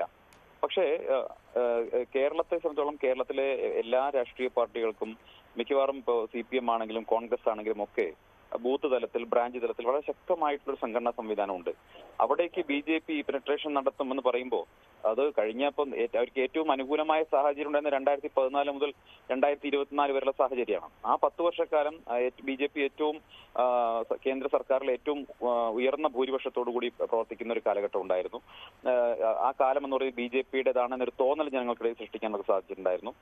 ആ സമയത്ത് ഉണ്ടാക്കാൻ കഴിയാത്ത എന്തെങ്കിലും ഒരു നേട്ടം ഇപ്പൊ അബ്കി ബാർ 400 പാർ എന്ന് പറഞ്ഞതിന് ശേഷം 240 താണ് സ്വന്തമായി ഭൂരിപക്ഷമില്ലാതെ ദുർബലമായി BJP നിൽക്കുന്ന ഒരു സാഹചര്യത്തിൽ BJPക്ക് അനുകൂലമായിട്ടൊരു സാഹചര്യം കേരളത്തിൽ ഉണ്ടാകുമെന്ന് പ്രതീക്ഷിക്കാൻ വയ്യ. അതിന്റെ ഏറ്റവും പ്രധാനപ്പെട്ട ഉദാഹരണം എന്താ? ഇപ്പൊ മറ്റൊരു വാക്കായിരുന്നു എന്തായിരുന്നു ക്രിസ്ത്യൻ ഔട്ട്റീച്ച് പ്രോഗ്രാം. എല്ലാ ക്രൈസ്തവ ഭവനങ്ങളിലേക്കും ക്രിസ്മസ് കേക്കുമായിട്ട് പോവുക. നമ്മുടെ നിലമ്പൂർ ബൈ ഇലക്ഷൻ നടന്നല്ലോ. പ്രത്യേകിച്ച് വലിയ തോതിൽ ക്രിസ്ത്യൻ കമ്മ്യൂണിറ്റിയുള്ള പ്രസൻസ് ഉള്ള സ്ഥലമായിരുന്നു നിലമ്പൂര്. ആ നിലമ്പൂരിൽ ഒരു ക്രൈസ്തവ സ്ഥാനാർത്ഥിയെ, മാർത്തോമാ സഭയിലെ ഒരു ക്രൈസ്തവ സ്ഥാനാർത്ഥിയെ BJP ഫീൽഡ് ചെയ്യുന്നു. അവസാനം ചുങ്കത്തറ പോലെയുള്ള മാർത്തോമാ വിഭാഗങ്ങൾക്ക് സ്വാധീന മേഖലയിലെ വോട്ടെണ്ണി കഴിഞ്ഞപ്പോ ഈ സ്ഥാനാർത്ഥിക്ക് സ്വന്തം വീട്ടിലെ വോട്ട് പോലും കിട്ടിയെന്ന് സംശയമാണ്. അപ്പം ആ ഒരു ക്രിസ്ത്യൻ ഔട്ട്റീച്ച് പ്രോഗ്രാം കേരളത്തിൽ ഫെയിലിയറായി. അതല്ലെങ്കിൽ ബൂത്ത് പെനട്രേഷൻ എന്ന് പറയുന്നത് ഇതെല്ലാം കള്ളക്കണക്കും ബോഗസ് റിപ്പോർട്ടുകളുമാണ് ഇവിടുന്ന് കംപ്ലീറ്റ് ആയി പോയിക്കൊണ്ടിരിക്കുന്നത്. ഇപ്പൊ RSSന്റെ ശാഖയുടെ എണ്ണം പറയുമ്പോഴും അങ്ങനെയാണ്, ബോഗസ് റിപ്പോർട്ടാണ്. ഏതെങ്കിലും പറമ്പിൽ 3-4 ചെറുപ്പക്കാർ ആഴ്ചയിൽ ഒരു ദിവസം പ്രത്യേകിച്ച് ആ പ്രദേശത്തെ സാമൂഹിക സംവിധാനങ്ങളുമായിട്ട് യാതൊരു ബന്ധവും ഇല്ലാത്ത കുറെ ആളുകൾ, അവർ 3-4 പേര് അവിടെ ഇരിക്കും, കൂടും, പ്രാർത്ഥന ചൊല്ലും, പിരിഞ്ഞു പോകും. ഈ പരിപാടിയാണ് ബോഗസ് റിപ്പോർട്ടാക്കി കേന്ദ്രത്തിലേക്ക് സന്ദീപ് ഒരു പക്ഷേ കോൺഗ്രസിൽ നിൽക്കുന്നത് കൊണ്ട് സ്വാഭാവികമായിട്ടും അതങ്ങനെ ഒരു രാഷ്ട്രീയ ഒരു ചുവയോടുകൂടി പറയുകയാണെന്ന് പോലും ആരംഭിക്കപ്പെട്ടേക്കാം. പക്ഷേ നിങ്ങൾ ഇറങ്ങിയ സമയത്തുള്ള സാഹചര്യത്തിൽ നിന്ന് മാറിക്കൊണ്ട് ഒരു മുഖം മാറ്റം പാർട്ടിക്ക് സംഭവിച്ചിട്ടുണ്ട്. സംസ്ഥാന തലത്തിൽ ഒരു മുഖമാറ്റം ഉണ്ടായിട്ടുണ്ട്. അതിൽ പലരെയും വെട്ടി നിർത്തി എന്നതടക്കമുള്ള ആരോപണങ്ങൾ സേവ് BJP ഫോറം എന്നൊക്കെ പറഞ്ഞു വരികയാണ്. അത് തള്ളിക്കളയാണ് നമ്മുടെ പാനലിസ്റ്റുകളടക്കം. പക്ഷേ അങ്ങനെ ഒരു മുഖമാറ്റം ഉണ്ടായിട്ടുണ്ട്. ആ മുഖമാറ്റം എന്ന് പറയുന്നത് അധികാര വികേന്ദ്രീകരണം എവിടെയൊക്കെയാണ് എന്നുള്ള വിഷയമാണ്. അതൊരു നല്ല മാറ്റമല്ലേ? അത് ഇതുവരെ തുടർന്ന ചില കീഴ്വഴക്കങ്ങളിൽ നിന്നുള്ളൊരു മാറ്റമായിട്ടാണ് കയ്യിൽ ഭരണമിരിക്കുന്നത്, സംസ്ഥാന BJPയുടെ ഭരണമിരിക്കുന്നത് എന്നുള്ളത് ഒരുപക്ഷെ പാർട്ടി അണികൾക്ക് കൂടുതൽ ഇൻസ്പിറേഷൻ കിട്ടുന്ന കാര്യമല്ലേ? എനിക്ക് തോന്നുന്നില്ല. നോക്കൂ, കേരളത്തിലെ രാഷ്ട്രീയം എങ്ങനെയാണ്? കേരളത്തിൽ വില്ലേജ് ഓഫീസ് മുതൽ പോലീസ് സ്റ്റേഷൻ വരെ എല്ലാ ദിവസവും എല്ലാ വിഷയങ്ങളും സജീവമായിട്ട് സംസ്ഥാനത്തിലുള്ള നേതാക്കൾ തന്നെ ഇടപെടുന്ന ഒരു രാഷ്ട്രീയ ശൈലിയാണ് കേരളത്തിലുള്ളത്. ആ നിരന്തരം രാഷ്ട്രീയം പറഞ്ഞുകൊണ്ടിരിക്കുന്ന ഒരു സംസ്ഥാനമാണ് കേരളം. മലയാളികൾ പൊതുവെ രാഷ്ട്രീയ പ്രബുദ്ധരാണ്. നമ്മൾ എല്ലാ ദിവസവും ഈ രാഷ്ട്രീയ ചർച്ചകൾ പോലും നിങ്ങൾ സംഘടിപ്പിക്കുന്നതുകൊണ്ടാണ്. ഇവിടെ ഈ ചർച്ചകൾ കാണാൻ വലിയൊരു ഓഡിയൻസ് ഉള്ളത് കൊണ്ടാണല്ലോ നിങ്ങൾ സംഘടിപ്പിച്ചുകൊണ്ടിരിക്കുന്നത്. അപ്പം കേരളത്തിലെ ജനങ്ങൾ വലിയ തോതിൽ രാഷ്ട്രീയ പ്രബുദ്ധം നേടിയവരും ഏതെങ്കിലും തരത്തിൽ രാഷ്ട്രീയ താല്പര്യമുള്ള ആളുകളുമാണ്. അപ്പം അവരുടെ മുന്നിൽ പോയി നിങ്ങൾ രാഷ്ട്രീയം പറയാത്ത ഒരു പ്രസിഡന്റിനെ മുന്നോട്ട് വെച്ചിട്ട് എനിക്ക് തോന്നുന്നില്ല BJPക്ക് ഏതെങ്കിലും തരത്തിൽ നവ ഊർജ്ജം കിട്ടിയിട്ടുണ്ടെന്ന്. ഒരുപക്ഷെ ഈ ഗ്രൗണ്ട് ലെവലിലെ പൊളിറ്റിക്സ് പരിചയമില്ലാത്ത അർബൻ എലൈറ്റ് ക്ലാസ് ആളുകൾക്ക് വന്നിരുന്നിട്ട് ഒരുപക്ഷെ പറയാൻ സാധിക്കും, അതാ ഒരു കോർപ്പറേറ്റ് മുതലാളി വന്നോ എന്നൊക്കെ അങ്ങനെയൊക്കെ പറയാൻ പറ്റുമായിരിക്കും. അതിലപ്പുറം കേരളത്തിലെ സാധാരണക്കാരായ ജനങ്ങളിൽ ഒരു ഇൻഫ്ലുവൻസ് ഉണ്ടാക്കാനും ഇതുകൊണ്ട് സാധിക്കാൻ പോകുന്നില്ല. ഒന്നാമത്തെ കാര്യം അതാണ്. 2, BJP സംഘടനാ സംവിധാനം കേരളത്തിൽ അതീവ ദുർബലമാണ്. അതീവ ദുർബലം എന്ന് പറഞ്ഞാൽ പരമ ദുർബലമാണ്. അത് ഈ നിലമ്പൂർ തെരഞ്ഞെടുപ്പ് കണ്ടപ്പോൾ നിങ്ങൾക്ക് ബോധ്യപ്പെടണം. ഒരു ഉപതെരഞ്ഞെടുപ്പായിട്ട് കൂടി ഇപ്പോ പുതിയ പ്രസിഡന്റ് വന്ന ശേഷം നടന്ന തെരഞ്ഞെടുപ്പാണല്ലോ. എന്താ സംഭവിച്ചത് നമ്മൾ കണ്ടല്ലോ. അപ്പം 2021 നിയമസഭാ തെരഞ്ഞെടുപ്പിലെ സ്ഥിതിയിലേക്ക് പോയി. 2016 നിയമസഭാ തെരഞ്ഞെടുപ്പിൽ കിട്ടിയ വോട്ട് പോലും കിട്ടിയില്ല. മനസ്സിലാക്കണോ? 2024 ലോക്സഭാ തെരഞ്ഞെടുപ്പിൽ 17,000. ഞാൻ ചോദിക്കുന്ന ഒറ്റ കാര്യം, ഈ പാളയത്തിൽ വെറും ചില ഉയർന്നു വരുന്ന ചില ഫോറമുകളിൽ മാത്രം കാണുന്ന പോസ്റ്ററുകൾ മാത്രമാണെന്ന് പറയുന്ന ഒരു വാദമുണ്ട്. അതിന് നിങ്ങൾ നിൽക്കുന്നില്ല. അങ്ങനെ ഒരു പാളയത്തിൽ പടയുണ്ട്. സ്വാഭാവികമായിട്ടും സംസ്ഥാന അധ്യക്ഷനെതിരെ ഉന്നയിക്കുന്ന ആരോപണങ്ങൾ അത് ഈ പാർട്ടിയുടെ മുന്നോട്ടുള്ള പോക്കിൽ അകത്തു നിന്ന് തന്നെ പ്രതിബന്ധമുണ്ടാക്കും, വെല്ലുവിളി ഉണ്ടാകും എന്നാണോ സന്ദീപ് വാര്യർ പറയുന്നത്? അല്ല, നോക്കൂ, ഞാൻ ഈ മറ്റൊരു പാർട്ടിയുടെ ആഭ്യന്തര കാര്യത്തെക്കുറിച്ച്, അതായത് അവരുടെ ഭാരവാഹികൾ ആര് തെരഞ്ഞെടുക്കണം, ആര് മുന്നോട്ട് നയിക്കണം എന്നൊക്കെ ആ പാർട്ടിയുടെ ആഭ്യന്തര കാര്യമാണ്. ഞാനിപ്പോ പാർട്ടിയുടെ ഭാഗമല്ലാത്തതുകൊണ്ട് അവിടെ ആര് ആ പാർട്ടിയെ നയിക്കണമെന്ന് സംബന്ധിച്ചൊന്നും ഞാൻ അഭിപ്രായം പറയുന്നില്ല. ഞാൻ ആ പാർട്ടിയുടെ പ്രത്യയശാസ്ത്രപരമായിട്ടുള്ള ചില കാര്യങ്ങളും സംഘടനാപരമായിട്ടുള്ള ദൗർബല്യങ്ങളും അവരുടെ അവകാശവാദങ്ങളും തമ്മിലുള്ള ഒരു അന്തരം മാത്രമാണ് ചൂണ്ടിക്കാണിക്കാൻ ആഗ്രഹിക്കുന്നത്. പിന്നെ ഒരു കാര്യം കൃത്യമായിട്ട് പറയാം, ആ പാർട്ടിയുടെ ഒരു രീതി വെച്ച് ഒട്ടും ഇൻക്ലൂസീവ് അല്ല. നേതൃത്വത്തിൽ ആര് വരുന്നോ അവരുടെ ആളുകളെ മാത്രം ഉൾക്കൊള്ളിച്ചുകൊണ്ട് മുന്നോട്ട് പോവുക എന്നുള്ളതാണ് BJPയുടെ ഒരു ഏകാധിപത്യപരമായിട്ടുള്ള ശൈലിയാണ്. ഇന്ത്യൻ നാഷണൽ കോൺഗ്രസിനെ പോലെ വളരെ ഇൻക്ലൂസീവ് ആയിട്ടുള്ള എല്ലാവർക്കും സ്പേസ് കൊടുക്കുന്ന ഒരു രാഷ്ട്രീയ പ്രവർത്തന ശൈലി BJPക്കകത്ത് ഇല്ല എന്നുള്ളതാണ് ഏറ്റവും പ്രധാനപ്പെട്ട പ്രശ്നം. അതുകൊണ്ട് തന്നെ നിരന്തരമായിട്ട് ആളുകൾ പുറന്തള്ളപ്പെടും, നല്ല കഴിവുള്ള ആളുകൾ പുറന്തള്ളപ്പെടും. പലപ്പോഴും നേതൃത്വത്തിന് പ്രസിഡന്റിന് താല്പര്യമുള്ള ആളുകൾ മാത്രം അധികാര സ്ഥാനങ്ങളിൽ വരും. പ്രത്യേകിച്ച് BJPക്ക് അകത്ത് പദവികളില്ലാതെ പ്രവർത്തിക്കുക എന്നുള്ളത് അസാധ്യമായിട്ടുള്ള കാര്യമാണ്. പലപ്പോഴും ഈ താത്വികമായിട്ട് ഈ പദവികൾ നിഷേധിക്കപ്പെട്ട ആളുകളെ നോക്കി കൊഞ്ഞനം കുത്തിക്കൊണ്ട് ആർത്തുകാർ ചോദിക്കും ചോദ്യം, എന്തിനാണ് പദവി, നിങ്ങൾക്ക് പദവിയില്ലാതെ പ്രവർത്തിച്ചൂടെ എന്നൊക്കെ ചോദിക്കും. പക്ഷേ BJP പോലെ രാഷ്ട്രീയ പ്രസ്ഥാനത്തിനകത്ത് പദവിയില്ലാതെ നിങ്ങൾക്ക് ഒരു കാര്യവും പ്രവർത്തിക്കാൻ പറ്റില്ല. നിങ്ങൾക്ക് ഒരു സാധാരണക്കാരൻ്റെ ഒരു പ്രശ്നങ്ങളും ഇടപെടാൻ സാധിക്കില്ല. പ്രത്യേകിച്ച് നിങ്ങളൊരു പരിപാടിക്കും വിളിക്കാത്ത അവസ്ഥയും പലതരത്തിലുള്ള പ്രയാസങ്ങളും നേരിടും. അപ്പോൾ ആ പാർട്ടിക്കകത്ത് വല്ലാത്ത പ്രയാസത്തിലേക്ക് എല്ലാ തവണയും പോകുന്നത് ഇതുപോലെ ഒട്ടും ഇൻക്ലൂസീവ് അല്ലാത്ത ഒരു സിസ്റ്റം, എക്കോ സിസ്റ്റമാണ് BJP അകത്തുള്ളത് എന്നുള്ളത് കൊണ്ടാണ്. അതുകൊണ്ട് തന്നെ BJPക്ക് അതിൽ നിന്ന് രക്ഷ നേടാൻ സാധിക്കില്ല. മറ്റൊന്ന്, സുരേന്ദ്രനെ പോലെയുള്ള ആളുകൾ, മുരളീധരനെ പോലെയുള്ള ആളുകൾ വെറുതെ ഇരിക്കുമെന്ന് ഞാൻ പ്രതീക്ഷിക്കുന്നില്ല. അപ്പോൾ ഒരു ഉദാഹരണം, ഒരു അനുഭവം പറയാം.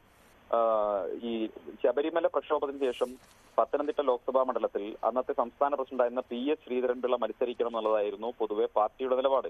കാരണം PS ശ്രീധരൻപിള്ള എന്ന് പറയുന്ന നേതാവ് കേരളത്തിൽ ക്രൈസ്തവ സമൂഹവുമായിട്ടും മറ്റും BJPയിൽ ഏറ്റവും അധികം ബന്ധമുള്ള നേതാവായിരുന്നു. അപ്പോൾ PS ശ്രീധരൻപിള്ള സാറ് പത്തനംതിട്ടയിൽ സ്ഥാനാർത്ഥിയാകും എന്ന് ഏകദേശം ഉറപ്പായ ഘട്ടത്തിൽ സുരേന്ദ്രന്റെ വിഭാഗം ആളുകൾ വലിയ തോതിൽ സൈബർ അറ്റാക്ക് നടത്തി അമിത്ഷായുടെയും നരേന്ദ്രമോദിയുടെയും ഫേസ്ബുക്കിലടക്കം പോയി, ട്വിറ്ററിലടക്കം പോയി ശ്രീധരൻപിള്ളയ്ക്കെതിരെ വലിയ അറ്റാക്ക് നടത്തിയാണ്, സാമൂഹിക മാധ്യമങ്ങളുടെ അറ്റാക്ക് നടത്തി ആണ് അദ്ദേഹത്തെ സ്ഥാനത്ത് നിന്ന് മാറ്റുന്നത്. അവിടെ സുരേന്ദ്രനെ പത്തനംതിട്ടയിലേക്ക് കൊണ്ടുവരികയും പരാജയപ്പെടുകയും ചെയ്യുന്നത്. വലിയ ഹൃദയവേദനയോട് കൂടിയിട്ടാണ് ശ്രീധരൻപിള്ള ആ സീറ്റ് ഒഴിഞ്ഞു കൊടുത്തതെന്ന് എനിക്ക് നേരിട്ടറിയാം. അദ്ദേഹം ഒരുപക്ഷെ അവിടെ നിന്നിരുന്നെങ്കിൽ മറ്റൊരു ചിത്രം വരുമായിരുന്നു എന്നുള്ളതൊരു വസ്തുതയാണ്. പക്ഷെ അദ്ദേഹത്തിന് കുറച്ചുകൂടി മറ്റ് ഇതര വിഭാഗങ്ങളുമായിട്ടൊക്കെ അടുപ്പമുണ്ട്, നമുക്ക് എല്ലാവർക്കും അറിയുന്ന കാര്യമാണല്ലോ. പക്ഷെ അദ്ദേഹത്തെ മാറ്റുന്നതിന് പുറകിലൊക്കെ ഇത്തരത്തിൽ മാത്രമല്ല, കുമ്മനം രാജശേഖരൻ അധ്യക്ഷനാവുന്ന സമയത്ത് അദ്ദേഹത്തെ മാറ്റാൻ വേണ്ടി V മുരളീധരനും സുരേന്ദ്രനും നടത്തിയിട്ടുള്ള പരിശ്രമങ്ങൾ ഈ പാനലിരിക്കുന്ന ആളുകൾക്ക് തന്നെ അറിയാലോ. RSS കൃത്യമായിട്ട് അതിനെക്കുറിച്ച് ധാരണയുണ്ടല്ലോ. കുമ്മനം രാജശേഖരനെ RSS സംഘം കൊടുത്തിട്ടുള്ള ഒരു സംസ്ഥാന പ്രസിഡന്റിനെ RSSനോട് ആലോചിക്കാതെ ഗവർണറായി പ്രഖ്യാപിച്ചതിന്റെ പേരിൽ എത്ര വലിയ പ്രശ്നം RSSനും BJPക്കും ഇടയുണ്ടായി. ഈ കാര്യം അറിയുന്ന ആളുകൾ ഈ പാനലിൽ ഇരിക്കുന്നുണ്ട്. ഒരു പക്ഷേ പറഞ്ഞത് സന്ദീപ് വാര്യരായതുകൊണ്ട് എതിർക്കാം എന്നുള്ളതുകൊണ്ട് അവർ എതിർക്കുമായിരിക്കും. പക്ഷേ ഇതൊരു വസ്തുതയായിട്ടുള്ള കാര്യമാണ്. അപ്പം ഇത്തരത്തിലുള്ള നിരവധിയായിട്ടുള്ള പ്രശ്നങ്ങൾ അതിനകത്തുണ്ട്. അതുകൊണ്ട് തന്നെ ഏതെങ്കിലും തരത്തിൽ BJPക്ക് ഈ പുതിയ നേതൃമാറ്റം കൊണ്ട് ഒരു ഗുണം കിട്ടുമെന്നോ കേരള സമൂഹത്തിൽ ഏതെങ്കിലും തരത്തിലൊരു സ്വീകാര്യത കിട്ടുമെന്നോ ഞാൻ പ്രതീക്ഷിക്കുന്നില്ല എന്ന് മാത്രം പറയാം. യെസ്, ഓക്കെ, നന്ദി സന്ദീപ് വാര്യർ. ശ്രീ ജോർജ് പടിപ്പാറ, BJP 2026 എങ്ങനെ കേരളം പിടിക്കും? അല്ലെങ്കിൽ ഇടതുപക്ഷത്തെയും അല്ലെങ്കിൽ UDFനെയും വെല്ലുവിളിക്കുന്നില്ല, അതിനേക്കാൾ അപ്പുറത്തേക്ക് BJPക്ക് വെല്ലുവിളിയാകുന്നത് പാർട്ടിക്കകത്ത് തന്നെയുള്ള ഘടകങ്ങളാണോ എന്നൊരു തരത്തിൽ കൂടിയാണ് ഈ ചർച്ച മുന്നോട്ട് പോകുന്നത്. സന്ദീപ് വാര്യർ പറഞ്ഞതുകൊണ്ട് ചില വിഷയങ്ങൾ അത് ഷാബു പ്രസാദും ശ്രീത്ത് പണിക്കരും ഒക്കെയാണ് പറയേണ്ടത് അതിനുള്ള പ്രതികരണം. പക്ഷേ ശ്രീ ജോർജ് പടിപ്പാറ, അധികാരമില്ലെങ്കിൽ ഈ പാർട്ടിയിൽ പ്രവർത്തിക്കാൻ കഴിയുകയില്ല എന്നുള്ളൊരു പോയിന്റ്, അധികാരമില്ലാതെ മാറ്റി നിർത്തപ്പെടുന്ന ഒരു വിഭാഗം അത് വെറുതെ ഇരിക്കുകയില്ല എന്ന് സന്ദീപ് വാര്യർ പറയുന്ന ചില എക്സാമ്പിൾസ് ഒക്കെ എടുത്തുകൊണ്ടാണ്. രാജീവ് ചന്ദ്രശേഖറും അമിത്ഷായ്ക്കും കേരളത്തിലെ രാഷ്ട്രീയം കൃത്യമായി മനസ്സിലാക്കാൻ കഴിയുന്നില്ല എന്നും പറയുന്നു. നിലമ്പൂർ നമുക്ക് മാറ്റി നിർത്തിയാൽ പോലും ഇനി അങ്ങോട്ട് സംസ്ഥാന നേതൃത്വത്തിന് അല്ലെങ്കിൽ കേന്ദ്ര നേതൃത്വം അസൈൻ ചെയ്യുന്നത് പോലെ സംസ്ഥാന നേതൃത്വത്തിന് വളരെ സ്മൂത്തായിട്ട് മുന്നോട്ട് പോകാൻ പറ്റുമോ? പിടിച്ചെടുക്കലും ഒക്കെ രണ്ടാമത്തെ ഘട്ടത്തിലേക്ക്. പക്ഷേ കൂടുതൽ വളരാൻ BJPക്ക് തടസ്സമാകുന്നത് പാർട്ടിക്കകത്തു നിന്ന് തന്നെയുള്ള ഘടകങ്ങളാണ്. അപ്പോൾ നമുക്ക് ആദ്യം ഈ പറഞ്ഞ പോലെ BJPയുടെ ആത്മവിശ്വാസത്തിന്റെ ഘടകങ്ങൾ ഷാബു പ്രസാദ് പറഞ്ഞു, അതുപോലെ തന്നെ ശ്രീജിത്ത് പണിക്കരും പറഞ്ഞു. പക്ഷേ ഈ ആത്മവിശ്വാസത്തിനപ്പുറത്ത് ഗ്രൗണ്ട് ലെവൽ റിയാലിറ്റീസിനെ ചൂണ്ടിക്കാണിച്ച് സ്വന്തം അനുഭവങ്ങളും അതുപോലെ തന്നെ വർത്തമാനകാല യാഥാർത്ഥ്യങ്ങളും വ്യക്തമാക്കിക്കൊണ്ടാണ് സന്ദീപ് വാര്യർ സംസാരിച്ചത്. ഇത് രണ്ടും ഒരുപോലെ പ്രസക്തമാണ് എന്നുള്ളതാണ് വസ്തുത. BJPയെ സംബന്ധിച്ചിടത്തോളം ആത്മവിശ്വാസം പകരുന്ന ഘടകം ഈ കഴിഞ്ഞ ലോക്സഭാ തെരഞ്ഞെടുപ്പിലെ അവരുടെ മിന്നുന്ന പ്രകടനം തന്നെയാണ്. 11 നിയമസഭാ മണ്ഡലങ്ങളിൽ അവർ ലീഡെടുത്തു. മറ്റ് 9 സ്ഥലത്തോ അത്രയും സ്ഥലത്ത് 2ാം സ്ഥാനത്ത് 9 സ്ഥലത്ത് പല ലോക്സഭാ മണ്ഡലങ്ങളിലും അവർ പോലും പ്രതീക്ഷിക്കാത്ത വോട്ട് നേടാൻ കഴിഞ്ഞു. മൊത്തം എടുത്താൽ ഏതാണ്ട് 20% വോട്ട് ഷെയറും കിട്ടി. ഇത് തീർച്ചയായിട്ടും ഒരു പ്രസ്ഥാനത്തെ സംബന്ധിച്ചിടത്തോളം, BJP എന്ന് പറയുന്ന പ്രസ്ഥാനത്തെ സംബന്ധിച്ചിടത്തോളം വരാനിരിക്കുന്ന തദ്ദേശ ഭരണ തെരഞ്ഞെടുപ്പിലായാലും നിയമസഭാ തെരഞ്ഞെടുപ്പിലായാലും അവർക്ക് ആത്മവിശ്വാസത്തോടെ മുന്നോട്ടിറങ്ങാൻ ഉള്ള കരുത്ത് പകരുന്ന ഒരു ഘടകം തന്നെയാണ്. അത് നമ്മൾ അവഗണിച്ചിട്ട് കാര്യമില്ല. മാത്രമല്ല, വളരെ പ്രധാനപ്പെട്ട ഒരു ഘടകം BJP ശക്തിപ്പെടുകയാണെന്നും BJP LDFന്റെ വോട്ടുകളിലേക്ക് കാര്യമായി പെനിട്രേറ്റ് ചെയ്യുന്നുവെന്നും പല സ്ഥലത്തും ആറ്റിങ്ങല്, ആലപ്പുഴ, തിരുവനന്തപുരം എന്ന് തുടങ്ങി കേരളത്തിലെ പല മണ്ഡലങ്ങളിലും, തൃശ്ശൂരിന്റെ കാര്യം പറയണ്ട, അവിടെ വലിയ അട്ടിമറി വിജയം തന്നെയാണ്. 75,000 വോട്ടിന്റെ വലിയ ഭൂരിപക്ഷത്തോടെ ആ മണ്ഡലം പിടിച്ചെടുക്കുകയും ചെയ്തു. അപ്പൊ അതൊക്കെ വെച്ച് നോക്കുമ്പോൾ BJPക്ക് ഈ പറഞ്ഞ പോലെ അങ്ങനെ ഒരു നിരാശപ്പെടേണ്ട ആവശ്യമുണ്ടെന്ന് നമുക്ക് പറയാൻ പറ്റില്ല.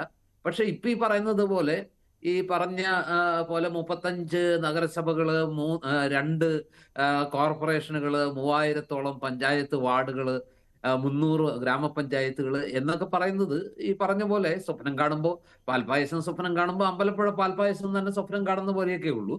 അത്രയൊന്നും എത്തിയില്ലെങ്കിൽ അതൊന്നും അത്രയൊന്നും എത്താൻ പറ്റുമെന്ന് വിചാരിച്ചുകൊണ്ടല്ല അമിത്ഷായെ പോലെയുള്ള ഒരു പ്രമുഖ നേതാവ് അണികൾക്ക് ആത്മവിശ്വാസം പകർന്നു കൊടുക്കാൻ അതിന്റെ ഒരു നേർപകുതി അല്ലെങ്കിൽ അതിന്റെ 1/3 നേടിയാൽ പോലും BJPയെ സംബന്ധിച്ചിടത്തോളം വലിയ വിജയമാണ്. അപ്പൊ സ്വാഭാവികമായിട്ടും അതിനുള്ളൊരു ഒരു ഒരു ഇത് പാർട്ടി വളർന്നുകൊണ്ടിരിക്കുകയാണ്. അതുകൊണ്ട് പാർട്ടി പ്രവർത്തകർക്ക് ഊർജം പകരാൻ, ആത്മവിശ്വാസം പകരാൻ പാർട്ടിക്ക് അങ്ങനെ ഒരു ഇത് കൊടുക്കുന്നു എന്ന് മാത്രമേ ഉള്ളൂ. പക്ഷെ അവർക്ക് വിശ്വാസമുണ്ട്, ഒന്ന് ഒത്തുപിടിച്ചാൽ കുറെ കൂടി കാര്യങ്ങൾ ചില സ്ഥലത്തെങ്കിലും അത്ഭുതങ്ങൾ സൃഷ്ടിക്കാൻ കഴിയും എന്നവർക്ക് തോന്നുന്നുണ്ട്. പ്രത്യേകിച്ച് ലോക്സഭാ തെരഞ്ഞെടുപ്പിൽ ഇതുവരെ BJPയോടൊപ്പം വരാത്ത വലിയൊരു ജനവിഭാഗം, അതായത് മുൻകാലത്ത് ഒരിക്കലും കിട്ടാത്ത അളവിൽ ഈഴവ ജനവിഭാഗങ്ങളുടെ വോട്ടുകൾ, പണ്ട് നായർ സമുദായത്തിൽ നിന്നും അതായത് സവർണ ഹിന്ദു വോട്ടുകളൊക്കെ നേരത്തെ മുതൽ തന്നെ BJPക്ക് കിട്ടിക്കൊണ്ടിരുന്നതാണ്. പക്ഷെ കഴിഞ്ഞ ലോക്സഭാ തെരഞ്ഞെടുപ്പിലാണ് ഇത്രത്തോളം വലിയ ഒരളവിൽ, ഇത്രത്തോളം ബൾക്കായി ഈ പറഞ്ഞ പിന്നോക്ക വിഭാഗ വോട്ടുകൾ BJP വോട്ട് ബാങ്കിലേക്ക് എത്തിയത്, അല്ലെങ്കിൽ വോട്ട് പെട്ടിയിലേക്ക് എത്തിയത്. ഇത് തന്നെയാണ് ഈ വരാനിരിക്കുന്ന 2 തെരഞ്ഞെടുപ്പുകളിൽ 2 മുന്നണികളെയും അലോസരപ്പെടുത്തുന്ന, അസ്വസ്ഥപ്പെടുത്തുന്ന, അവർ ഉറക്കം കെടുത്തുന്ന ഒരു വസ്തുത. ആ വോട്ട് ബാങ്ക് ലോക്സഭാ തെരഞ്ഞെടുപ്പിലെ പോലെ പ്രവർത്തിച്ചാൽ എന്ത് സംഭവിക്കും എന്നുള്ളൊരു ആശങ്ക, പ്രത്യേകിച്ച് മുൻപൊക്കെ ഈ പറഞ്ഞ ഈ ചോർച്ച കാര്യമായി ബാധിച്ചിരുന്നത് UDFനെയാണ്. പക്ഷെ UDFന് ഇനി ചോരാനില്ല, കാരണം അതൊക്കെ ഓൾറെഡി ചോർന്ന് കഴിഞ്ഞു. ഇപ്പോ കഴിഞ്ഞ ലോക്സഭാ തെരഞ്ഞെടുപ്പിലൊക്കെ പ്രധാനമായും ചോർന്നു പോയത് LDFന്റെ വോട്ടുകളാണ്. എന്റെ പ്രിയപ്പെട്ട സുഹൃത്ത് ശ്രീ ജയചന്ദ്രൻ പോലും അത് അംഗീകരിക്കുമെന്നാണ് ഞാൻ വിശ്വസിക്കുന്നത്. കാരണം ഒരിക്കലും ഉണ്ടാകാത്ത രീതിയിലുള്ള ഒരു ചോർച്ച ഉണ്ടായി എന്നൊരു വസ്തുതയാണ് എന്റെ കൺമുമ്പിൽ, എന്റെ അയൽപ്പക്കത്ത്, എന്റെ നാട്ടിലൊക്കെ സംഭവിച്ചതാണത്. ഞാൻ ഇതുവരെ LDFൽ പ്രവർത്തിച്ച് കണ്ട ആ വിഭാഗത്തിൽപ്പെട്ട ധാരാളം മനുഷ്യർ കഴിഞ്ഞ ലോക്സഭാ തെരഞ്ഞെടുപ്പിൽ മറുഭാഗത്തേക്ക് പോകുന്നത് ഞാൻ കണ്ടതാണ്. എന്റെ കണ്ണുകൊണ്ട് കണ്ട കാഴ്ചയാണ്, കേരളം മുഴുവൻ ദൃശ്യമായ കാഴ്ച. അപ്പൊ നമ്മൾ കണ്ണടച്ചിട്ടാക്കിയിട്ട് കാര്യമില്ല. സന്ദീപ് വാര്യർ പറഞ്ഞ ചില കാര്യങ്ങൾ സത്യമാണ്. അങ്ങനെയുള്ള ഒരു യാഥാർത്ഥ്യം നിൽക്കെയാണ് ഈ പറഞ്ഞ നിലമ്പൂരിൽ കഴിഞ്ഞ തെരഞ്ഞെടുപ്പ് കിട്ടിയ വോട്ട് പോലും കിട്ടാത്ത ഒരവസ്ഥ. അതും ഈ പറഞ്ഞ പോലെ ക്രിസ്ത്യൻ പ്രീണനം അല്ലെങ്കിൽ ക്രിസ്ത്യൻ വോട്ട് ബാങ്കിലേക്ക് പെനിട്രേറ്റ് ചെയ്യുക, അവരെ സ്വന്തം കൂടാരത്തിൽ എത്തിക്കുക എന്നുള്ള ലക്ഷ്യത്തോടെ കഴിഞ്ഞ കുറെ വർഷങ്ങളായിട്ട് നടത്തിക്കൊണ്ടിരിക്കുന്ന ആ പ്രയത്നത്തിന്റെ ഒരു പ്രതിഫലനം നിലമ്പൂരുണ്ടാകും, പാലക്കാട് ഉണ്ടാകും എന്ന് പ്രതീക്ഷിച്ചു. ഈ പറഞ്ഞ പോലെ അവിടെ മറ്റേ മുനമ്പം വിഷയം ഉണ്ടായിരുന്നു. ഒന്നും സംഭവിച്ചില്ല. പാലക്കാട് ഒന്നും സംഭവിച്ചില്ല. ഇവിടെ ഒരു മർത്താമസവക്കാരനെ തന്നെ പിടിച്ചു മത്സരിപ്പിച്ചു. ഇവിടെയും ഒന്നും സംഭവിച്ചില്ല. അപ്പോ പ്രതീക്ഷിക്കുന്ന അല്ലെങ്കിൽ വിശ്വസിക്കുകയും വിചാരിക്കുകയും ചെയ്യുന്ന പോലെയുള്ള വലിയ അത്ഭുതങ്ങളൊന്നും സംഭവിക്കുന്നില്ല. പക്ഷെ ചിലതൊക്കെ സംഭവിച്ചുകൊണ്ടിരിക്കുന്നുണ്ട്. പക്ഷെ ഇത്രയും കാലം ഇപ്പൊ അവർണ പറഞ്ഞതുപോലെ യഥാർത്ഥത്തിൽ BJPയെ അവരാഗ്രഹിക്കുന്ന രീതിയിലുള്ളൊരു വളർച്ച ഇല്ലാത്തൊരവസ്ഥയിലേക്ക് തള്ളിവിടുന്നതിന്റെ ഒരു കാരണം ഈ പാർട്ടിക്കകത്തെ ആഭ്യന്തര പ്രശ്നങ്ങളുമാണ്. അതായത് സുരേന്ദ്രൻ വിഭാഗം വരുന്നുണ്ടെങ്കിൽ മറുവശത്ത് മറ്റൊരു വിഭാഗം തഴയപ്പെടും. ശോഭാ സുരേന്ദ്രൻ അടക്കമുള്ള BJPയിൽ ഏറ്റവും ജനപ്രീതിയുള്ള, ഏറ്റവും കൂടുതൽ ജനങ്ങൾക്ക് സ്വീകാര്യമായ ആളുകളൊക്കെ സൈഡ് ലൈൻ ചെയ്യപ്പെടും. അതുപോലെ തന്നെ MT രമേശും കൃഷ്ണദാസും അടക്കമുള്ള ആ വിഭാഗം പാടെ സൈഡ് ലൈൻ ചെയ്യപ്പെടുന്നു. ഇനി അവർക്കാണ് അധികാരം കിട്ടുന്നതെങ്കിൽ നേരെ തിരിച്ച് സംഭവിക്കുന്നു. ഒരടി മുന്നോട്ട് വെക്കുമ്പോൾ പാർട്ടിക്കകത്തെ പടലപിണക്കങ്ങളും അതുപോലെ തന്നെ പാർട്ടിക്കകത്തെ ശീതസമരങ്ങളും അതുപോലെ തന്നെ തുറന്ന സമരങ്ങളും പോലും 2 അടി പുറകോട്ട് പോകുന്ന കാഴ്ച നിരന്തരമായി കണ്ടുകൊണ്ടിരിക്കുകയാണ്. ഇതാണ് പലപ്പോഴും BJPക്ക് നേരത്തെ ശ്രീജിത്ത് പറഞ്ഞൊരു വിഷയമുണ്ടല്ലോ, അതായത് പുതിയ നേതൃത്വം കൂടുതൽ ശ്രദ്ധ കൊടുക്കേണ്ട ഒന്നിൽ ഇത് കാൻഡിഡേറ്റിനെ തീരുമാനിക്കുമ്പോൾ പാലക്കാട് ഉണ്ടാകുമ്പോഴുള്ള റിഫ്റ്റുകൾ ഒഴിവാക്കാൻ ആരാണ് പെട്ടെന്ന് സെല്ലബിൾ ആരാണ് എന്ന് കണക്കാക്കേണ്ട ഒരു ഘട്ടത്തിലേക്ക് പല കാലത്തും അത് ഉണ്ടായില്ല എന്നുള്ള ആരോപണങ്ങളൊക്കെ പലപ്പോഴും ഉയർന്നു വന്നതാണ്. ആ ഒരു ഫാക്ടർ കൂടി നോക്കും. അങ്ങനെയാണ് BJPക്ക് മുന്നോട്ട് വരാൻ കഴിയുക എന്ന് പറയുമ്പോൾ ഇന്ന് അമിത്ഷാ ബൂത്ത് തല പെനിട്രേഷൻ ആ പദ്ധതിക്കകത്ത് സ്ഥാനമോഹികൾക്ക് സ്ഥാനമുണ്ടാവുകയില്ല എന്ന തരത്തിലുള്ള ഒരു മുന്നറിയിപ്പ് കൊടുത്തതായിട്ടുള്ള വാർത്തകളും ഒരു വശത്ത് വരുന്നുണ്ട്. അതായത് ഏതെങ്കിലും തരത്തിൽ ഒരു പാളയത്തിൽപ്പെട അനുവദനീയമല്ല എന്ന് പറയുന്നിടത്ത് നേരത്തെ സന്ദീപ് വാര്യർ പറഞ്ഞ പോലെ മാറ്റി നിർത്തിയാൽ കാലിന്റെ അടിയിൽ നിന്ന് മണ്ണ് വാരുന്ന ആ പ്രവണത ഈ പാർട്ടിയിൽ ഇനി വെച്ചു പൊറിപ്പിക്കില്ല എന്നുകൂടി കേന്ദ്ര നേതൃത്വം പറയാൻ ആഗ്രഹിക്കുന്നുണ്ടാവില്ലേ? അത് ഇംപ്ലിമെന്റ് ആകുമോ എന്നുള്ളതാണ് ചോദ്യം. ഒരു പരിധിവരെയെങ്കിലും ഇംപ്ലിമെന്റ് ആകും എന്നാണ് എനിക്ക് തോന്നുന്നത്. കാരണം സുരേന്ദ്രനേക്കാൾ, മുരളീധരനേക്കാൾ, MT രമേശിനേക്കാൾ, കൃഷ്ണദാസിനേക്കാളൊക്കെ കരുത്തനാണ് രാജീവ് ചന്ദ്രശേഖർ. അദ്ദേഹത്തിന് കേന്ദ്രത്തിൽ അല്ലെങ്കിൽ കേന്ദ്ര നേതൃത്വത്തിൽ പ്രധാനമന്ത്രിയുടെ അടുത്തും അതുപോലെ തന്നെ അമിത്ഷായുടെ അടുത്തും പാർട്ടി അധ്യക്ഷന്റെ അടുത്തും ഒക്കെ വലിയ സേ ഉണ്ട്, അദ്ദേഹത്തിന് സ്വാധീനമുണ്ട്. അപ്പൊ അദ്ദേഹത്തിന് ഒരു ഫ്രീ വിൽ അല്ലെങ്കിൽ അദ്ദേഹത്തിന് ഒരു പരിപൂർണ സ്വാതന്ത്ര്യം കൊടുത്തുകൊണ്ടാണ് ഇപ്പൊ കാര്യങ്ങൾ മുന്നോട്ട് പോകുന്നത്. അതുകൊണ്ട് ഇവര് രണ്ടു കൂട്ടരും തമ്മിലടിക്കുന്ന പോലെ, ശോഭാ സുരേന്ദ്രനും തമ്മിലടിക്കുന്ന പോലെ ആവില്ല രാജീവ് ചന്ദ്രശേഖരോട് സുരേന്ദ്രൻ അടിക്കാൻ പോയാൽ അല്ലെങ്കിൽ മുരളീധരൻ അടിക്കാൻ പോയാൽ. ആ അടി ചിലപ്പോ തിരിച്ചടിക്കാൻ സാധ്യതയുണ്ട്. അപ്പോൾ പണ്ട് കളിച്ച പോലത്തെ അതേപോലത്തെ ഒരു കളി ഇനി അതേ അളവിലും തൂക്കത്തിലും നടക്കുമെന്ന് ഞാൻ വിചാരിക്കുന്നില്ല. കാരണം കുറെ കാലമായി രണ്ടു വിഭാഗങ്ങളെയും പരീക്ഷിച്ച് BJP നിന്നിടത്ത് നിൽക്കുകയാണ്. ഇനി അത് അനുവദിക്കാൻ പാർട്ടി തയ്യാറല്ല. അതുകൊണ്ടാണ് രാജീവ് ചന്ദ്രശേഖരെ പോലെ കേരളത്തിൽ ഒരു പക്ഷത്തിന്റെയും ആളല്ലാത്ത ഒരു വ്യക്തിയെ അധ്യക്ഷ സ്ഥാനത്തേക്ക് നിയോഗിച്ചത്. അദ്ദേഹത്തിന് കൂടുതൽ സ്വാതന്ത്ര്യം കൊടുത്തത്, അദ്ദേഹം കേന്ദ്രത്തിന്റെ അനുമതിയില്ലാതെ, കേന്ദ്രത്തിന്റെ കൂടി പിന്തുണയില്ലാതെ ഈ സുരേന്ദ്രൻ വിഭാഗത്തെയും കരുത്തരായ മുരളീധരൻ വിഭാഗത്തെയും ഈ രീതിയിൽ ഒതുക്കും അല്ലെങ്കിൽ സൈഡ് ലൈൻ ചെയ്യും എന്ന് നിങ്ങൾക്ക് തോന്നുന്നുണ്ടോ? അവർക്ക് ഈ ജനറൽ സെക്രട്ടറി സീറ്റിൽ അവരുടെ രണ്ടുപേരും ഒരു പ്രതിനിധി പോലും ഇല്ലാത്ത രീതിയിൽ ഈ പുനഃസംഘടന സംഘടിപ്പിക്കാൻ രാജീവ് ചന്ദ്രശേഖർ ഒറ്റയ്ക്ക് കഴിയുമോ? കഴിയില്ലല്ലോ. അപ്പൊ സ്വാഭാവികമായിട്ടും ഇനി പഴയതുപോലെ ആവില്ല കാര്യങ്ങൾ. സുരേന്ദ്രനും മുരളീധരനും വിചാരിച്ചാൽ എല്ലാം അങ്ങ് അട്ടിമറിക്കാം, അല്ലെങ്കിൽ ഈ കാര്യങ്ങൾ ഇയാളെ ചൊൽപ്പടിക്ക് നിർത്താം, രാജീവ് ചന്ദ്രശേഖരനെയും വരച്ചു വരയിൽ നിർത്താം എന്ന് വിചാരിക്കുന്നത് അസ്ഥാനത്താകും. മാത്രമല്ല, അമിത്ഷാ പറഞ്ഞല്ലോ, ബലിദാനികളെക്കാൾ വലിയ ത്യാഗമൊന്നും ആരുടെ ത്യാഗമൊന്നും ആരും ചെയ്തിട്ടില്ല എന്ന് പറയുന്നത് വലിയ സന്ദേശമാണ്. ഇന്നൊരു ബലിദാനിക്ക് അല്ലെങ്കിൽ ബലിദാനി അല്ലെങ്കിലും 2 കാലും നഷ്ടപ്പെട്ട സദാനന്ദൻ മാസ്റ്റർക്ക് MP സ്ഥാനം കൊടുത്ത ദിവസം കൂടിയാണ് ഇന്ന്. ആ പ്രഖ്യാപനം വന്നു കഴിഞ്ഞു. അപ്പൊ കൃത്യമായ സന്ദേശങ്ങൾ പാർട്ടിയുടെ ഉന്നത തലത്തിൽ നിന്ന് വരുന്നുണ്ട്. കണക്കുകൂട്ടല്ല, ഒരു പ്രീ പ്ലാനിങ്ങോടുകൂടി, കൃത്യമായ പ്ലാനിങ്ങോടുകൂടി, ലക്ഷ്യത്തോടുകൂടി ഒരു പ്രസ്ഥാനം മുന്നോട്ട് പോകുന്നതിൽ ഒരു തെറ്റുമില്ല. അവരാദ്യം ഈ എന്താ പറയാ തദ്ദേശ ഭരണ തെരഞ്ഞെടുപ്പിലേക്ക് കൃത്യമായ ഗെയിം പ്ലാനോടുകൂടി പോകുന്നു. യഥാർത്ഥ ഗെയിം പ്ലാൻ അതിനപ്പുറത്താണെങ്കിലും അതിനു വേണ്ടിയും ഒരുങ്ങുന്ന അതിന്റെ ഒരു ഡ്രസ് റിഹേഴ്സൽ അല്ലെങ്കിൽ കർട്ടൺ റൈസറിനേക്കാളും വലിയ ഒരു റൈസറായിട്ട് അവർ ഈ തെരഞ്ഞെടുപ്പിനെ കാണുന്നു. തീർച്ചയായിട്ടും പ്ലാനിംഗ് ഉള്ള ഒരു രാഷ്ട്രീയ പ്രസ്ഥാനം അങ്ങനെയാണ് മുന്നോട്ട് പോകുക. പക്ഷെ കേരളം വ്യത്യസ്തമാണ്. സന്ദീപ് വാര്യർ പറഞ്ഞതുപോലെ കേരളത്തിലെ ഈ പറഞ്ഞ ഒരുക്കങ്ങൾ കൊണ്ട് മാത്രം കേരളത്തെ കീഴടക്കാൻ പറ്റില്ല, പണം കൊണ്ട് മാത്രവും കേരളത്തെ കീഴടക്കാൻ പറ്റില്ല.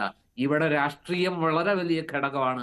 ആ രാഷ്ട്രീയം കേരളത്തിൽ ഓരോരുത്തരുടെയും ഹൃദയത്തിലുണ്ട്. അത് ഒറ്റയടിക്ക് ഒരു ഉരുൾപൊട്ടൽ ഉണ്ടാക്കി കുറെ പണം വാരി എറിഞ്ഞതുകൊണ്ട്, വളരെ ചിട്ടയായ ഒരു പ്രവർത്തനം കൊണ്ട് മാത്രം വലിയ അളവിൽ BJPയിലേക്ക് ആളുകളുടെ കുത്തൊഴുക്കുണ്ടാകുന്നൊക്കെ കരുതിയാൽ അതൊരു മോഹം മാത്രമാണ്. അതിന് വേറെ അത്ഭുതങ്ങൾ സംഭവിക്കണം. അതിന് കേരളത്തിൽ ഈ പറഞ്ഞ രീതിയിൽ കേരളത്തിലെ ആ കൃത്യമായ രാഷ്ട്രീയ മനസ്സുള്ള വോട്ടർമാരെ ഈ പറഞ്ഞ കാര്യങ്ങൾ കൊണ്ട് മാത്രം മാറ്റിയെടുക്കാൻ പറ്റുമോ എന്ന ചോദ്യത്തിന് ഇല്ല എന്ന് തന്നെ.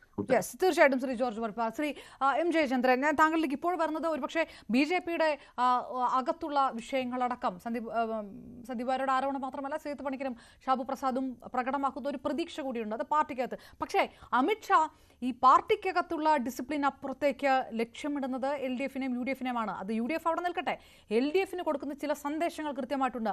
മത തീവ്രവാദ രാഷ്ട്രീയവുമായി ബന്ധപ്പെട്ട് LDF സ്വീകരിച്ച, CPM സ്വീകരിച്ച ചില നിലപാടുകളെ എടുത്തു പറയുകയുണ്ടായിരുന്നു. ഇന്ന് C സദാനന്ദൻ മാസ്റ്റർക്ക്, CPM 2 കാലം വെട്ടിയ C സദാനന്ദൻ മാസ്റ്റർക്ക് രാജ്യസഭയിലേക്ക് ക്ഷണിക്കുമ്പോൾ കൃത്യമായിട്ടുള്ള ഒരു സന്ദേശം കൊടുക്കുന്നത് ഇടതുപക്ഷത്തിനാണ്. അത് ഇടതുപക്ഷത്തിനുള്ള സന്ദേശമാണ്. നേരത്തെ പറയുന്നത് പോലെ UDFന് ഇനി ചോരാനൊന്നുമില്ല, വോട്ട് പോകുന്നത് ഇടതുപക്ഷത്തിൻ്റെ ബെൽറ്റിൽ നിന്നാണ്. BJP വളരുമ്പോൾ അതെവിടെയാണ്, ആർക്കാണ് ക്ഷീണമുണ്ടാകുന്നത് എന്നാണ് കണ്ടറിയേണ്ടത്. കേരളം പിടിക്കേണ്ട 2024-ൽ, പക്ഷെ കേരളത്തിൽ കരയിൽ ചവിട്ടാൻ പറ്റിയാൽ പോലും അത് നേട്ടമായി BJPക്ക് കാണാൻ പറ്റും. ഇനിയും വർഷങ്ങളുണ്ടല്ലോ.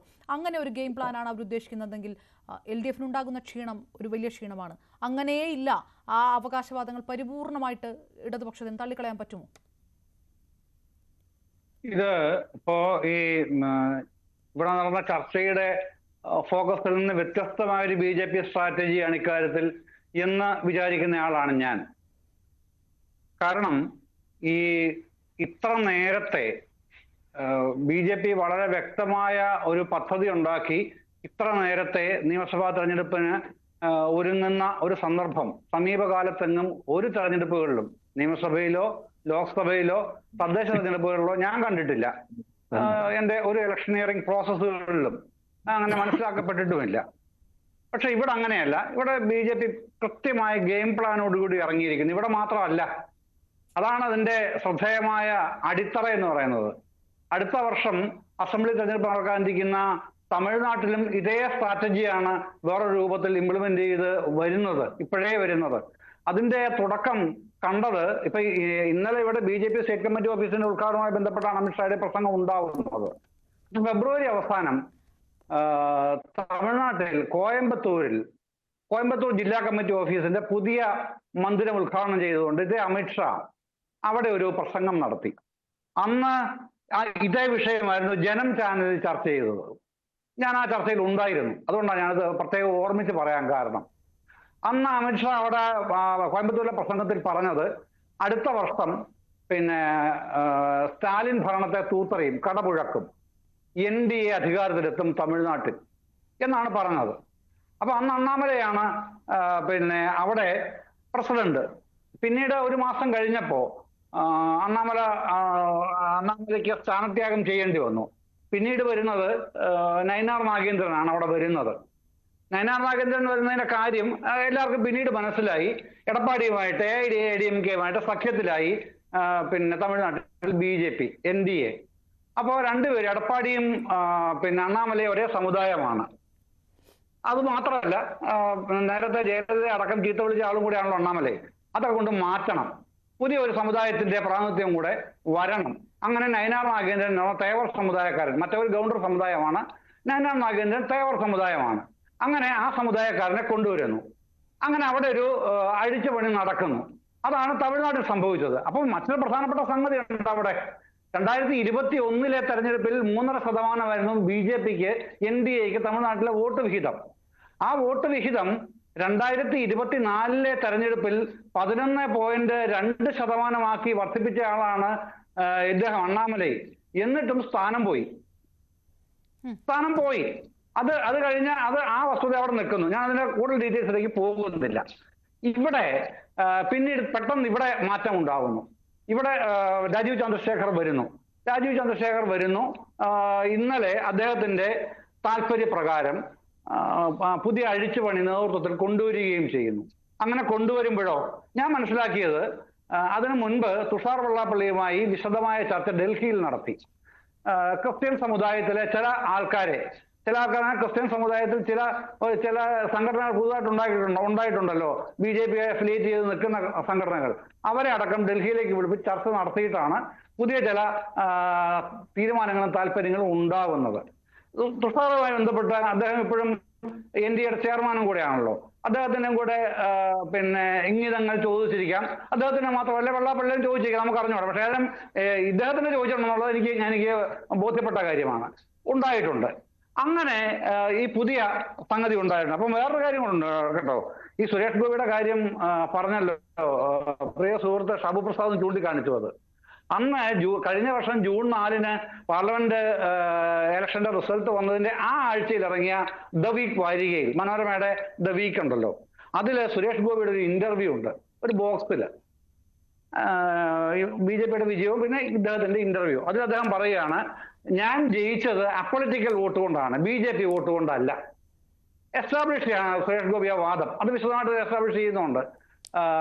ഇപ്പൊ ഇവിടെ വന്നപ്പോ BJP നേതൃത്വം, കേന്ദ്ര നേതൃത്വം കാണുന്നത് ക്രിസ്ത്യൻ വിഭാഗത്തിൽ വ്യാപകമായി അപ്പൊളിറ്റിക്കൽ വോട്ടുണ്ടെന്ന് അവർ അക്നോളജ് ചെയ്തു സുരേഷ് ഗോപിയുടെ വിജയത്തിലൂടെ. അത് ഇങ്ങോട്ട് ആകർഷിക്കാൻ കഴിയുന്നതാണെന്ന് അവർ തിരിച്ചറിയുകയും ചെയ്യുന്നുണ്ട്.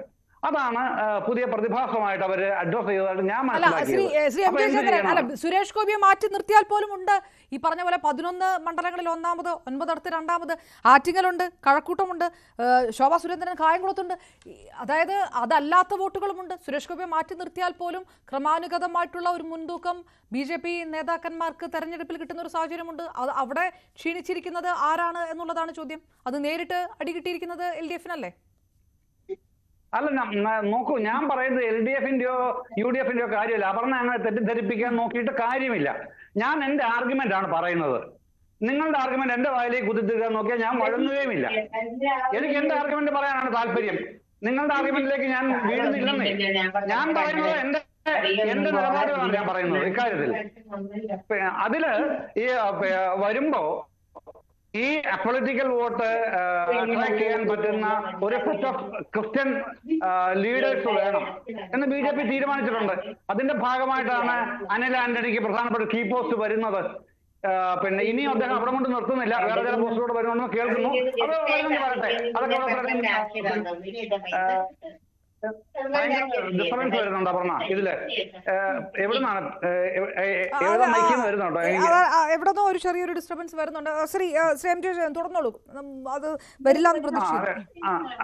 അപ്പൊ അത് ആ ഒരു തരത്തിലുള്ള ഒരു വലിയ സ്ട്രാറ്റജി ഇവിടെ കൊണ്ടുവന്നിട്ട് അമിത്ഷായ്ക്ക് അങ്ങനെ ഇവിടെ ഒരു ഇളക്കം ഉണ്ടാക്കാൻ സാധിക്കുന്നു എന്ന് വരുമ്പോ അതിൽ പറയുന്ന താങ്കൾ തന്നെ ചോദിച്ചല്ലോ, മറ്റു പാനലിസ്റ്റോട് ചോദിച്ച ചോദ്യം എന്നോട് ചോദിക്കാത്ത ചോദ്യമാണ്. ഈ അതിൻ്റെ അകത്തെ പടലപ്പിണക്കങ്ങൾ ഒരു കാര്യവുമില്ല. BJP ഒരു കേഡർ പാർട്ടിയാണ്. ഒരു കേഡർ പാർട്ടിയിൽ നിന്ന് വലിയ സ്ഫോടനങ്ങൾ ആരുണ്ടാക്കിയാലും ശരി, അത് വലിയ നേതാവാണെങ്കിലും ഇടത്തരമാണെങ്കിലും ലോ ഗ്രേഡിലുള്ളതാണെങ്കിലും ഒരു പ്രയോജനം ഉണ്ടാവില്ല. അത് BJPയിലാണെങ്കിലും അതെ, CPM-ലാണെങ്കിലും അതെ. പക്ഷെ കോൺഗ്രസിൽ ചില പ്രശ്നങ്ങളൊക്കെ ഉണ്ടാക്കാൻ കഴിയും. അതാണ് അതിന്റെ വസ്തുത. ആ തരത്തിലേ ഇത് കാണേണ്ടതുള്ളൂ. ഞാനത്തെ അത്രയും പോലും ഗ്രാവിറ്റി BJPയുടെ കാര്യത്തിൽ ഉണ്ടാവില്ല. കാരണം എല്ലാവർക്കും എവിടെയെങ്കിലും സ്പേസ് കിട്ടിയാൽ മതി. ആ സ്പേസ് കൊടുക്കാൻ അവർ തയ്യാറുമാണ്, അത് കൊടുക്കുകയും ചെയ്യും. പിന്നെ ഇനി താങ്കളുടെ ആ ഡയറക്റ്റ് ക്വസ്റ്റ്യനിലേക്ക് വന്നാൽ, പിന്നെ CPM വിശേഷിച്ചും LDF പൊതുവിലും പറ്റിയ പിന്നെ എവിടെയാണ് തങ്ങളുടെ കാൽച്ചോട്ടിലെ മണ്ണ് ഒലിച്ചു പോയതെന്ന് അവർ കൃത്യമായി അസസ് ചെയ്തിട്ടുണ്ട്. ആ പാർലമെന്റ് ഇലക്ഷന് ശേഷമുള്ള അവലോകന രേഖയിൽ അത് വ്യക്തമായി അടയാളപ്പെടുത്തിയിട്ടുമുണ്ട് CPM. അതനുസരിച്ചിട്ടുള്ള കറക്റ്റീവ് മെഷേഴ്സ് അവരെ കൊണ്ട് കഴിയുന്ന രീതിയിൽ സംഘടനാപരമായി അവർ ചെയ്തുകൊണ്ടേ വരുന്നുണ്ട്. അത് എത്രത്തോളം പിന്നെ റിസൾട്ട് ഓറിയന്റഡ് ആണെന്നുള്ളത് ഇനി അറിയാനിരിക്കുന്നതേ ഉള്ളൂ. പക്ഷെ റിസൾട്ട് ഓറിയന്റഡ് ആവും എന്നാണ് അവർ പ്രതീക്ഷിക്കുന്നത്. അത്രത്തോളം പിന്നെ അല്ലാത്തൊരു കാര്യത്തിന്, ഒരു റിസൾട്ട് ഉണ്ടാക്കാൻ കഴിയാത്തൊരു കാര്യത്തിന് അവര് തുനിഞ്ഞിറങ്ങുന്ന പക്ഷിയല്ലല്ലോ CPM, പ്രത്യേകിച്ചും അറിയാമല്ലോ. അപ്പൊ അത്തരത്തിലുള്ള കാര്യങ്ങളുണ്ട്. പിന്നെ സദാനന്ദ മാസ്റ്ററുടെ കാര്യമാണല്ലോ ചോദിച്ചത്. അതൊക്കെ സൗകര്യം പോലെ ചെയ്യാനുള്ള എല്ലാ സംവിധാനങ്ങളും ഉള്ള പിന്നെ യൂണിയൻ ഗവൺമെന്റിനെ നയിക്കുന്ന പാർട്ടിയല്ലേ BJP. അവർക്ക് അത്തരത്തിലുള്ള ഒരാളെ ലിസ്റ്റ് ചെയ്യാൻ തീരുമാനിച്ചാൽ അനായാസം ചെയ്യാൻ പറ്റുന്ന ശ്രീ എം ജെ ചന്ദ്രൻ, അത് ഒരാളെ അല്ല, സദാനന്ദ മാസ്റ്റർ വിഷയം ശ്രീ എം ജെ ചന്ദ്രൻ ഇത് വളരെ കോൺഫിഡൻസ് ആയിട്ട് എടുക്കണ്ടല്ലോ. അമിത്ഷാ വരുന്നു, അമിത്ഷാ 2026 ഇതെന്ന് പറയുന്നു, വളരെ ബൂത്ത് തല പെനിട്രേഷനിലേക്ക് കടക്കുന്നു. അതിനുശേഷം പി സദാനന്ദൻ മാസ്റ്ററെ രാജ്യസഭയിലേക്ക് കൊണ്ടുവരിക എന്ന് പറയുമ്പോൾ അതിലൊരു സന്ദേശം കൊടുക്കാൻ ഉദ്ദേശിക്കുന്നത് സംസ്ഥാനത്തെ അണികൾക്ക് കൂടിയാണ്. ഇങ്ങനെ ഈ രീതിയിൽ രാഷ്ട്രീയ ശത്രുത നേരിട്ട ഒരാളെ ഉയർത്തിക്കൊണ്ടുവരുന്നതിലൂടെ അത് പാർട്ടിയിലെ അണികൾക്ക് കൊടുക്കുന്ന ഒരു സന്ദേശമുണ്ട്. സ്വാഭാവികമായിട്ടും അത് കൃത്യമായി LDF-നെയും UDF-നെയും അകറ്റി നിർത്തുകയാണ്. ഇതാണ് ഞങ്ങൾ നൽകുന്ന ഒരു റിവാർഡ്. ഒരു കാര്യം കൂടെ പറഞ്ഞാൽ അവസാനിപ്പിക്കാൻ ഘട്ടത്തില്ലേ. അതായത് ഈ പിന്നെ സന്ദീപ് വാര്യർ സൂചിപ്പിച്ചൊരു കാര്യം തന്നെയാണ് 400-ലധികം മലയാളത്തിൽ പറഞ്ഞാൽ. ഈ 400-ലധികം വേണമെന്നുള്ളത് BJPയുടെ ഒരു പിന്നെ വെറും ആഗ്രഹം മാത്രമല്ല, അത് അവരുടെ ഒരു താല്പര്യമായിരുന്നു. ആ താല്പര്യത്തിനനുസരിച്ചാണ് അവർ മത്സരിച്ചതും കരുക്കൾ നീക്കിയതും. പക്ഷേ 240 ജനങ്ങൾ ഒതുക്കി 52 സീറ്റും കൂടെ കൂടുതൽ കിട്ടി, 292 അതാണ് അവസ്ഥ. അപ്പോ ഈ തരത്തിൽ പിന്നെ 35 സീറ്റ് നേടുമെന്നും 20,000 സീറ്റ് നേടും എന്നൊക്കെ പറയാനുള്ള അവകാശം അമിത്ഷായ്ക്ക് പരിപൂർണമായിട്ടും ഉണ്ട്. അതിനുള്ള വൈഭവമുള്ള, അങ്ങനെ പറഞ്ഞ് ബോധ്യപ്പെടുത്താൻ വൈഭവമുള്ള വലിയ രാഷ്ട്രീയ നേതാവാണ് അദ്ദേഹം, ആഭ്യന്തരമന്ത്രിയുമാണ്. അപ്പൊ അതിനെ ആ തരത്തിൽ മാത്രമേ ഞാൻ കാണുന്നുള്ളൂ. അല്ലാതെ അതൊരു പിന്നെ ഗ്രൗണ്ട് ക്ലിയറൻസിനുള്ള സ്ട്രാറ്റജിക്കൽ ഇന്റർപ്രിട്ടേഷൻ ആയിട്ടൊന്നും കാണാനേ കഴിയില്ല. പ്രത്യേകിച്ച് അമിത്ഷായെ പോലെ ആ ഒരു സ്റ്റേജിൽ നിൽക്കുന്ന ആളിന്റെ ഭാഗത്തു നിന്ന് വരുമ്പോൾ അതിന്റെ ഒരു കാര്യമുണ്ട്. പക്ഷെ ഞാൻ ആദ്യം പറഞ്ഞ മറ്റേ കാര്യമാണ് പ്രശ്നം. BJP തമിഴ്നാട്ടിലും കേരളത്തിലും കൊണ്ടുവരുന്നത് ഈ ജാതി സമുദായ പരമായിട്ടുള്ള ഒരു ഇക്വേഷനെ എങ്ങനെ അതെങ്ങനെ വർക്കൗട്ട് ചെയ്യാൻ കഴിയുമോ ഇല്ലയോ എന്നുള്ളത് വളരെ ഡീപ്പ് റൂട്ടഡ് ആയിട്ട് നോക്കുന്നുണ്ട്. ഒന്ന്. രണ്ടാമത്, കേരളത്തിൽ മുൻപുണ്ടായിരുന്ന രാജീവ് ചന്ദ്രശേഖരന് മുമ്പുണ്ടായിരുന്ന നേതാക്കന്മാർ ഇവിടുത്തെ സമുദായ നേതാക്കന്മാരുമായി ഉണ്ടെന്ന് പറഞ്ഞ് പ്രചരിപ്പിച്ചിരുന്ന ആ ബന്ധം അങ്ങനെ ഇല്ല എന്ന് BJP കേന്ദ്ര നേതൃത്വം തിരിച്ചറിയുകയും ചെയ്തിരിക്കുന്നു. അതിന്റെ കൂടെ എഡ്ജ് രാജീവ് ചന്ദ്രശേഖരനെ അവര് ബ്ലാങ്കറ്റ് ആയിട്ട് കൊടുത്തിട്ടുണ്ട് കാര്യങ്ങൾ തീരുമാനിക്കാനുണ്ടെന്നാണ് എന്റെ ഒരു മനസ്സിലാക്കൽ. അങ്ങനെ ഞാൻ തിരികെ എത്താം ശ്രീ എം ജയചന്ദ്രൻ. ശ്രീ ഷാബു പ്രസാദ്, നേരത്തെ നമ്മൾ പറഞ്ഞ ഒരു വിഷയത്തിനകത്ത് ക്രിസ്ത്യൻ പ്രീണനം പാളിപ്പോയി. നേരത്തെ സന്ദീപ് വാര്യർ പറഞ്ഞൊരു വിഷയം ശ്രീ ജോർജ് പടിപ്പാറൻ പറയുന്നു. കേരളത്തിലെ രാഷ്ട്രീയം അല്ല, കേരളത്തിലെ രാഷ്ട്രീയം ഉത്തർപ്രദേശിലെ രാഷ്ട്രീയം പോലെയല്ല എന്ന് അമിത്ഷായും രാജീവ് ചന്ദ്രശേഖറും മനസ്സിലാക്കുന്നില്ല എന്നുള്ളൊരു വിഷയം. ബൂത്ത് തലത്തിലെ പെനിട്രേഷൻ നേരത്തെ ശ്രീ തടക്കം പറഞ്ഞ കാര്യമാണ്. പക്ഷേ LDFനും UDFനും എത്രയോ കാലമായിട്ട് ബൂത്ത് തലത്തിലുള്ള ശക്തമായിട്ടുള്ള സംഘടനാ സംവിധാനമുണ്ട്. ഇതിനകത്തേക്ക് നുഴഞ്ഞു കയറി ശക്തിപ്പെടുത്തുക എന്നുള്ളത് എത്രത്തോളം നടക്കും? നിലമ്പൂരിൽ കാണിക്കാൻ കഴിയാതിരുന്ന പെർഫോമൻസ് ഏത് തരത്തിലേക്കാണ് മുന്നോട്ട് കൊണ്ടുപോവുക എന്നുള്ളൊരു വിഷയം. പാളയത്തിൽ നേരത്തെ താങ്കൾ പറഞ്ഞ പോലെ ഏതെങ്കിലും പോസ്റ്ററുകളല്ല, ഇങ്ങനെയുള്ള സന്ദർഭങ്ങൾ ഉണ്ടായിട്ടുണ്ട്. അധികാരമില്ലാതെ മാറ്റി നിർത്തുന്നവർ ഉണ്ടാക്കുന്ന വിഷയങ്ങൾ ഈ പാർട്ടിക്കകത്ത് എത്രത്തോളം ദോഷമുണ്ടാക്കിയിട്ടുണ്ട് എന്നുള്ളതിന് ചില എക്സാമ്പിളുകൾ പാർട്ടിക്കകത്ത് പുറത്തുപോയ ഒരാൾ പറയുകയാണെങ്കിൽ പോലും പരിപൂർണമായിട്ട് നിഷേധിക്കുമോ ശ്രീ ഷാബു പ്രസാദ്?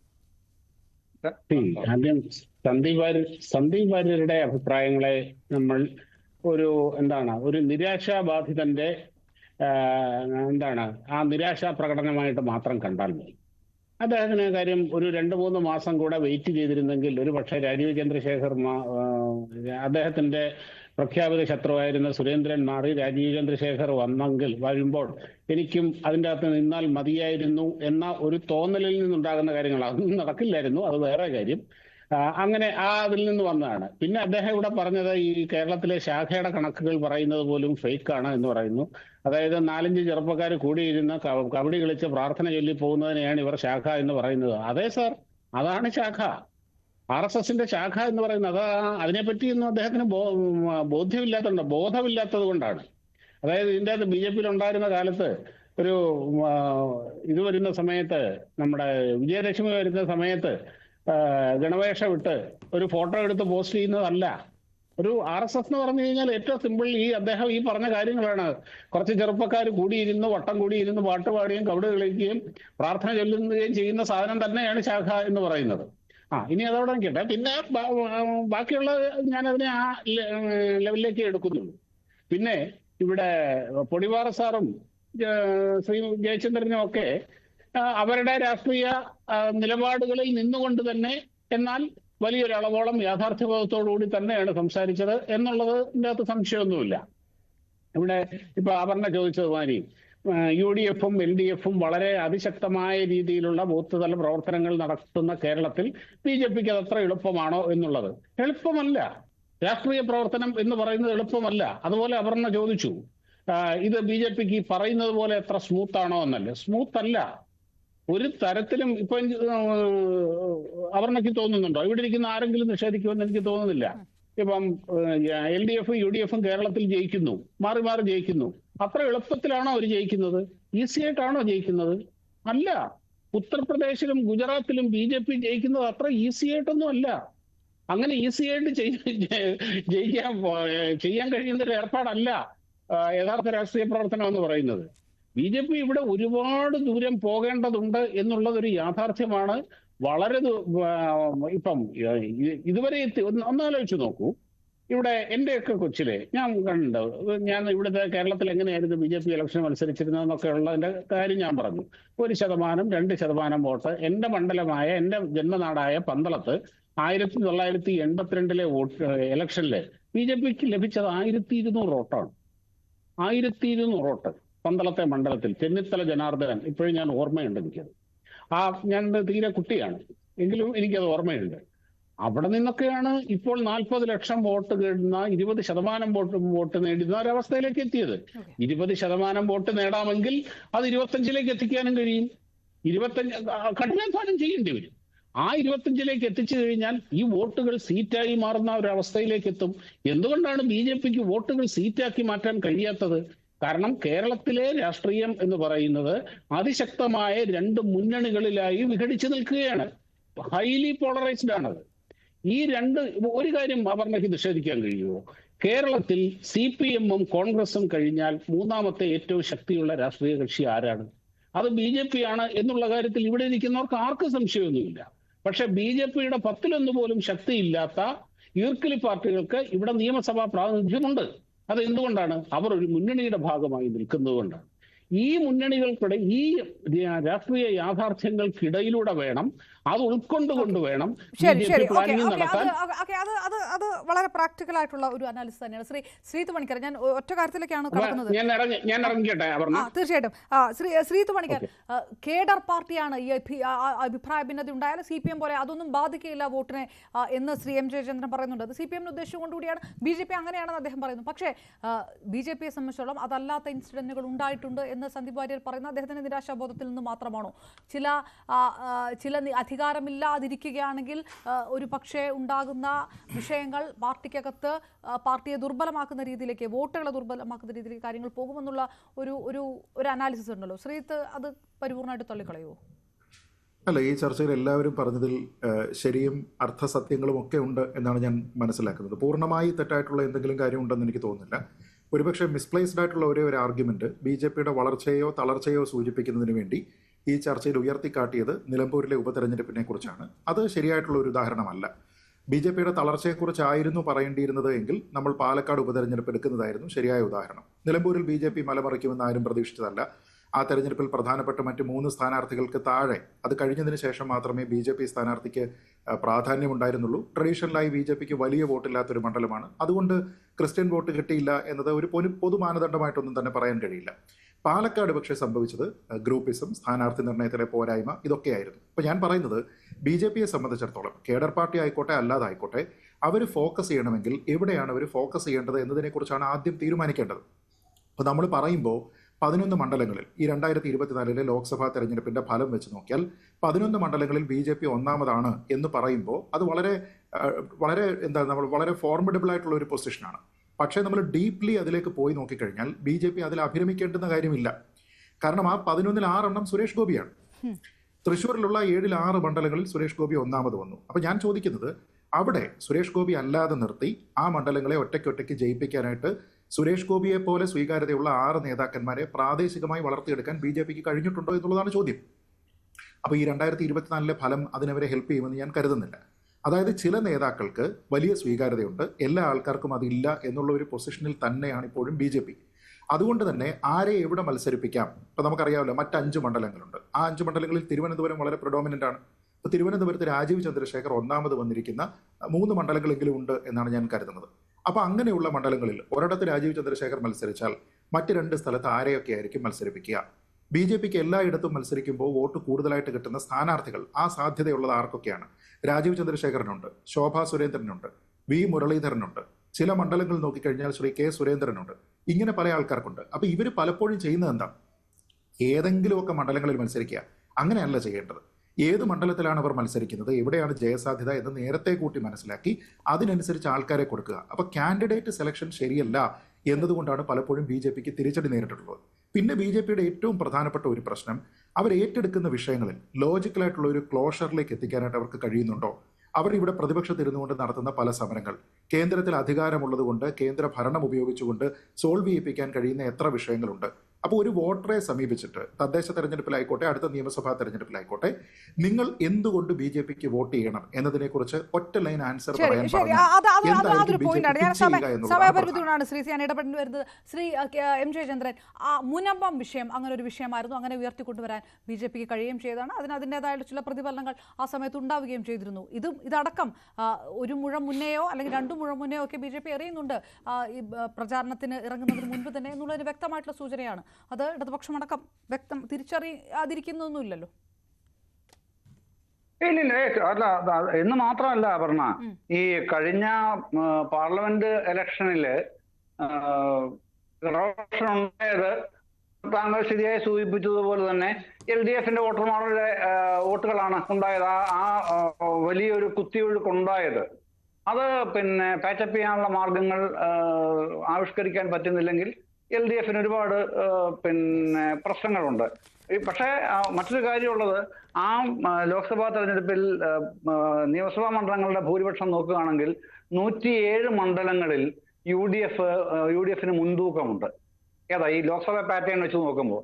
പക്ഷെ നമുക്കറിയാം നിയമസഭയിൽ വരുമ്പോൾ അതല്ല അവസ്ഥ, തദ്ദേശ തെരഞ്ഞെടുപ്പിൽ വരുമ്പോൾ അതല്ല അവസ്ഥ. അതൊക്കെ മാറും. അത് വേറൊരു ട്രെൻഡിന്റെ ഭാഗമായിട്ടാണ് പാർലമെന്റ് ഇലക്ഷനിൽ അത് ഉണ്ടായത്, സംഭവിച്ചത്. 2 തവണയും അങ്ങനെ ഉണ്ടായല്ലോ. പക്ഷെ അത് ഇത്തവണ ഉണ്ടാവുക ഒരു കാരണവശാലും ഉണ്ടാവില്ല എന്നുള്ള അവർ തന്നെ അംഗീകരിക്കുന്നുണ്ട്. ആര്? UDF തന്നെ. ഞാൻ BJP നേതാക്കളോട് ആ തരത്തിൽ അത് അങ്ങനെ അനലൈസ് ചെയ്ത് സംസാരിച്ചിട്ടില്ല. കോൺഗ്രസ് നേതാക്കളോട് കഴിയുന്നത്ര ഭംഗിയായി തന്നെ അവർ എന്നോട് പറഞ്ഞിട്ടുമുണ്ട് ഇത്തരം കാര്യങ്ങൾ. അങ്ങനെ അവർ കാണുന്നില്ല. എന്നാലും ആർക്കൊരു പ്രതീക്ഷയുണ്ട്. തദ്ദേശ തെരഞ്ഞെടുപ്പിൽ നിങ്ങൾ LDF ഭൂരിപക്ഷം നേടുമെന്ന് തന്നെ ഞങ്ങൾ പറയും. പക്ഷേ ഞങ്ങൾ പഞ്ചായത്ത് തെരഞ്ഞെടുപ്പ്, അസംബ്ലി തെരഞ്ഞെടുപ്പിൽ നിങ്ങളെ മലർത്തിയടിക്കും എന്ന് തന്നെയാണ് LDFന്റെ ഭാഗമായിട്ട് ചിത്രീകരിച്ചുകൊണ്ടാണ് പറയുന്നത് കേട്ടോ. അങ്ങനെ പറയുന്ന കോൺഗ്രസ് ഉണ്ട്. പക്ഷെ BJPയുടെ കാര്യത്തിൽ അത് വരുമ്പോ പ്രശ്നമുണ്ട് എന്ന് തന്നെയാണ് കേന്ദ്ര നേതൃത്വം മനസ്സിലാക്കൽ. അതിന്റെ അകത്താണ് ഞാൻ പറഞ്ഞത് രാജീവ് ചന്ദ്രശേഖരനെ കുറെ അധികം കൊടുത്തിട്ടുണ്ട്. അതായത് ഇനി അതൊരു മറ്റൊരു തലത്തിലേക്ക് കൂടെ പോകേണ്ട ഒരു ചർച്ച അതിനകത്ത് ബാക്കിയുണ്ട്. അത് LDFും UDFും പറയേണ്ട കാര്യമാണ്. നമ്മൾ BJPയുടെ അകത്ത് നിന്നുള്ള വിഷയമാണ് ചർച്ച ചെയ്തത്. അമിത്ഷായുടേത് അമിത ആത്മവിശ്വാസമാണോ എന്ന് ചോദിക്കുമ്പോൾ അതെന്ന് ഭൂരിപക്ഷവും പറയുന്നുണ്ട്, 68%. പക്ഷേ അമിത ആത്മവിശ്വാസമായാലും അല്ലെങ്കിലും കൃത്യമായിട്ടുള്ള ഒരു ഗെയിം പ്ലാൻ പാർട്ടിക്ക് ഉണ്ട്. അത് വ്യക്തമാണ് അമിത്ഷായുടെ വാക്കുകളിൽ എന്നുള്ളതിൽ തർക്കമില്ല. വളരെയധികം നന്ദി. അതിൽ സമയപരിമിതി കൊണ്ട് വീണ്ടും എനിക്ക് കടക്കാൻ കഴിയാതിൽ ഖേദിക്കുന്നത് ശ്രീ M. ജയചന്ദ്രൻ, ശ്രീ പണിക്കർ, ഷാബു പ്രസാദ്, ഒപ്പം ശ്രീ ജോർജ് പൊടി, സന്ദീപ് വാര്യർ. പ്രൈം ഡിബേറ്റിന് പഞ്ചാബ്. നമസ്കാരം.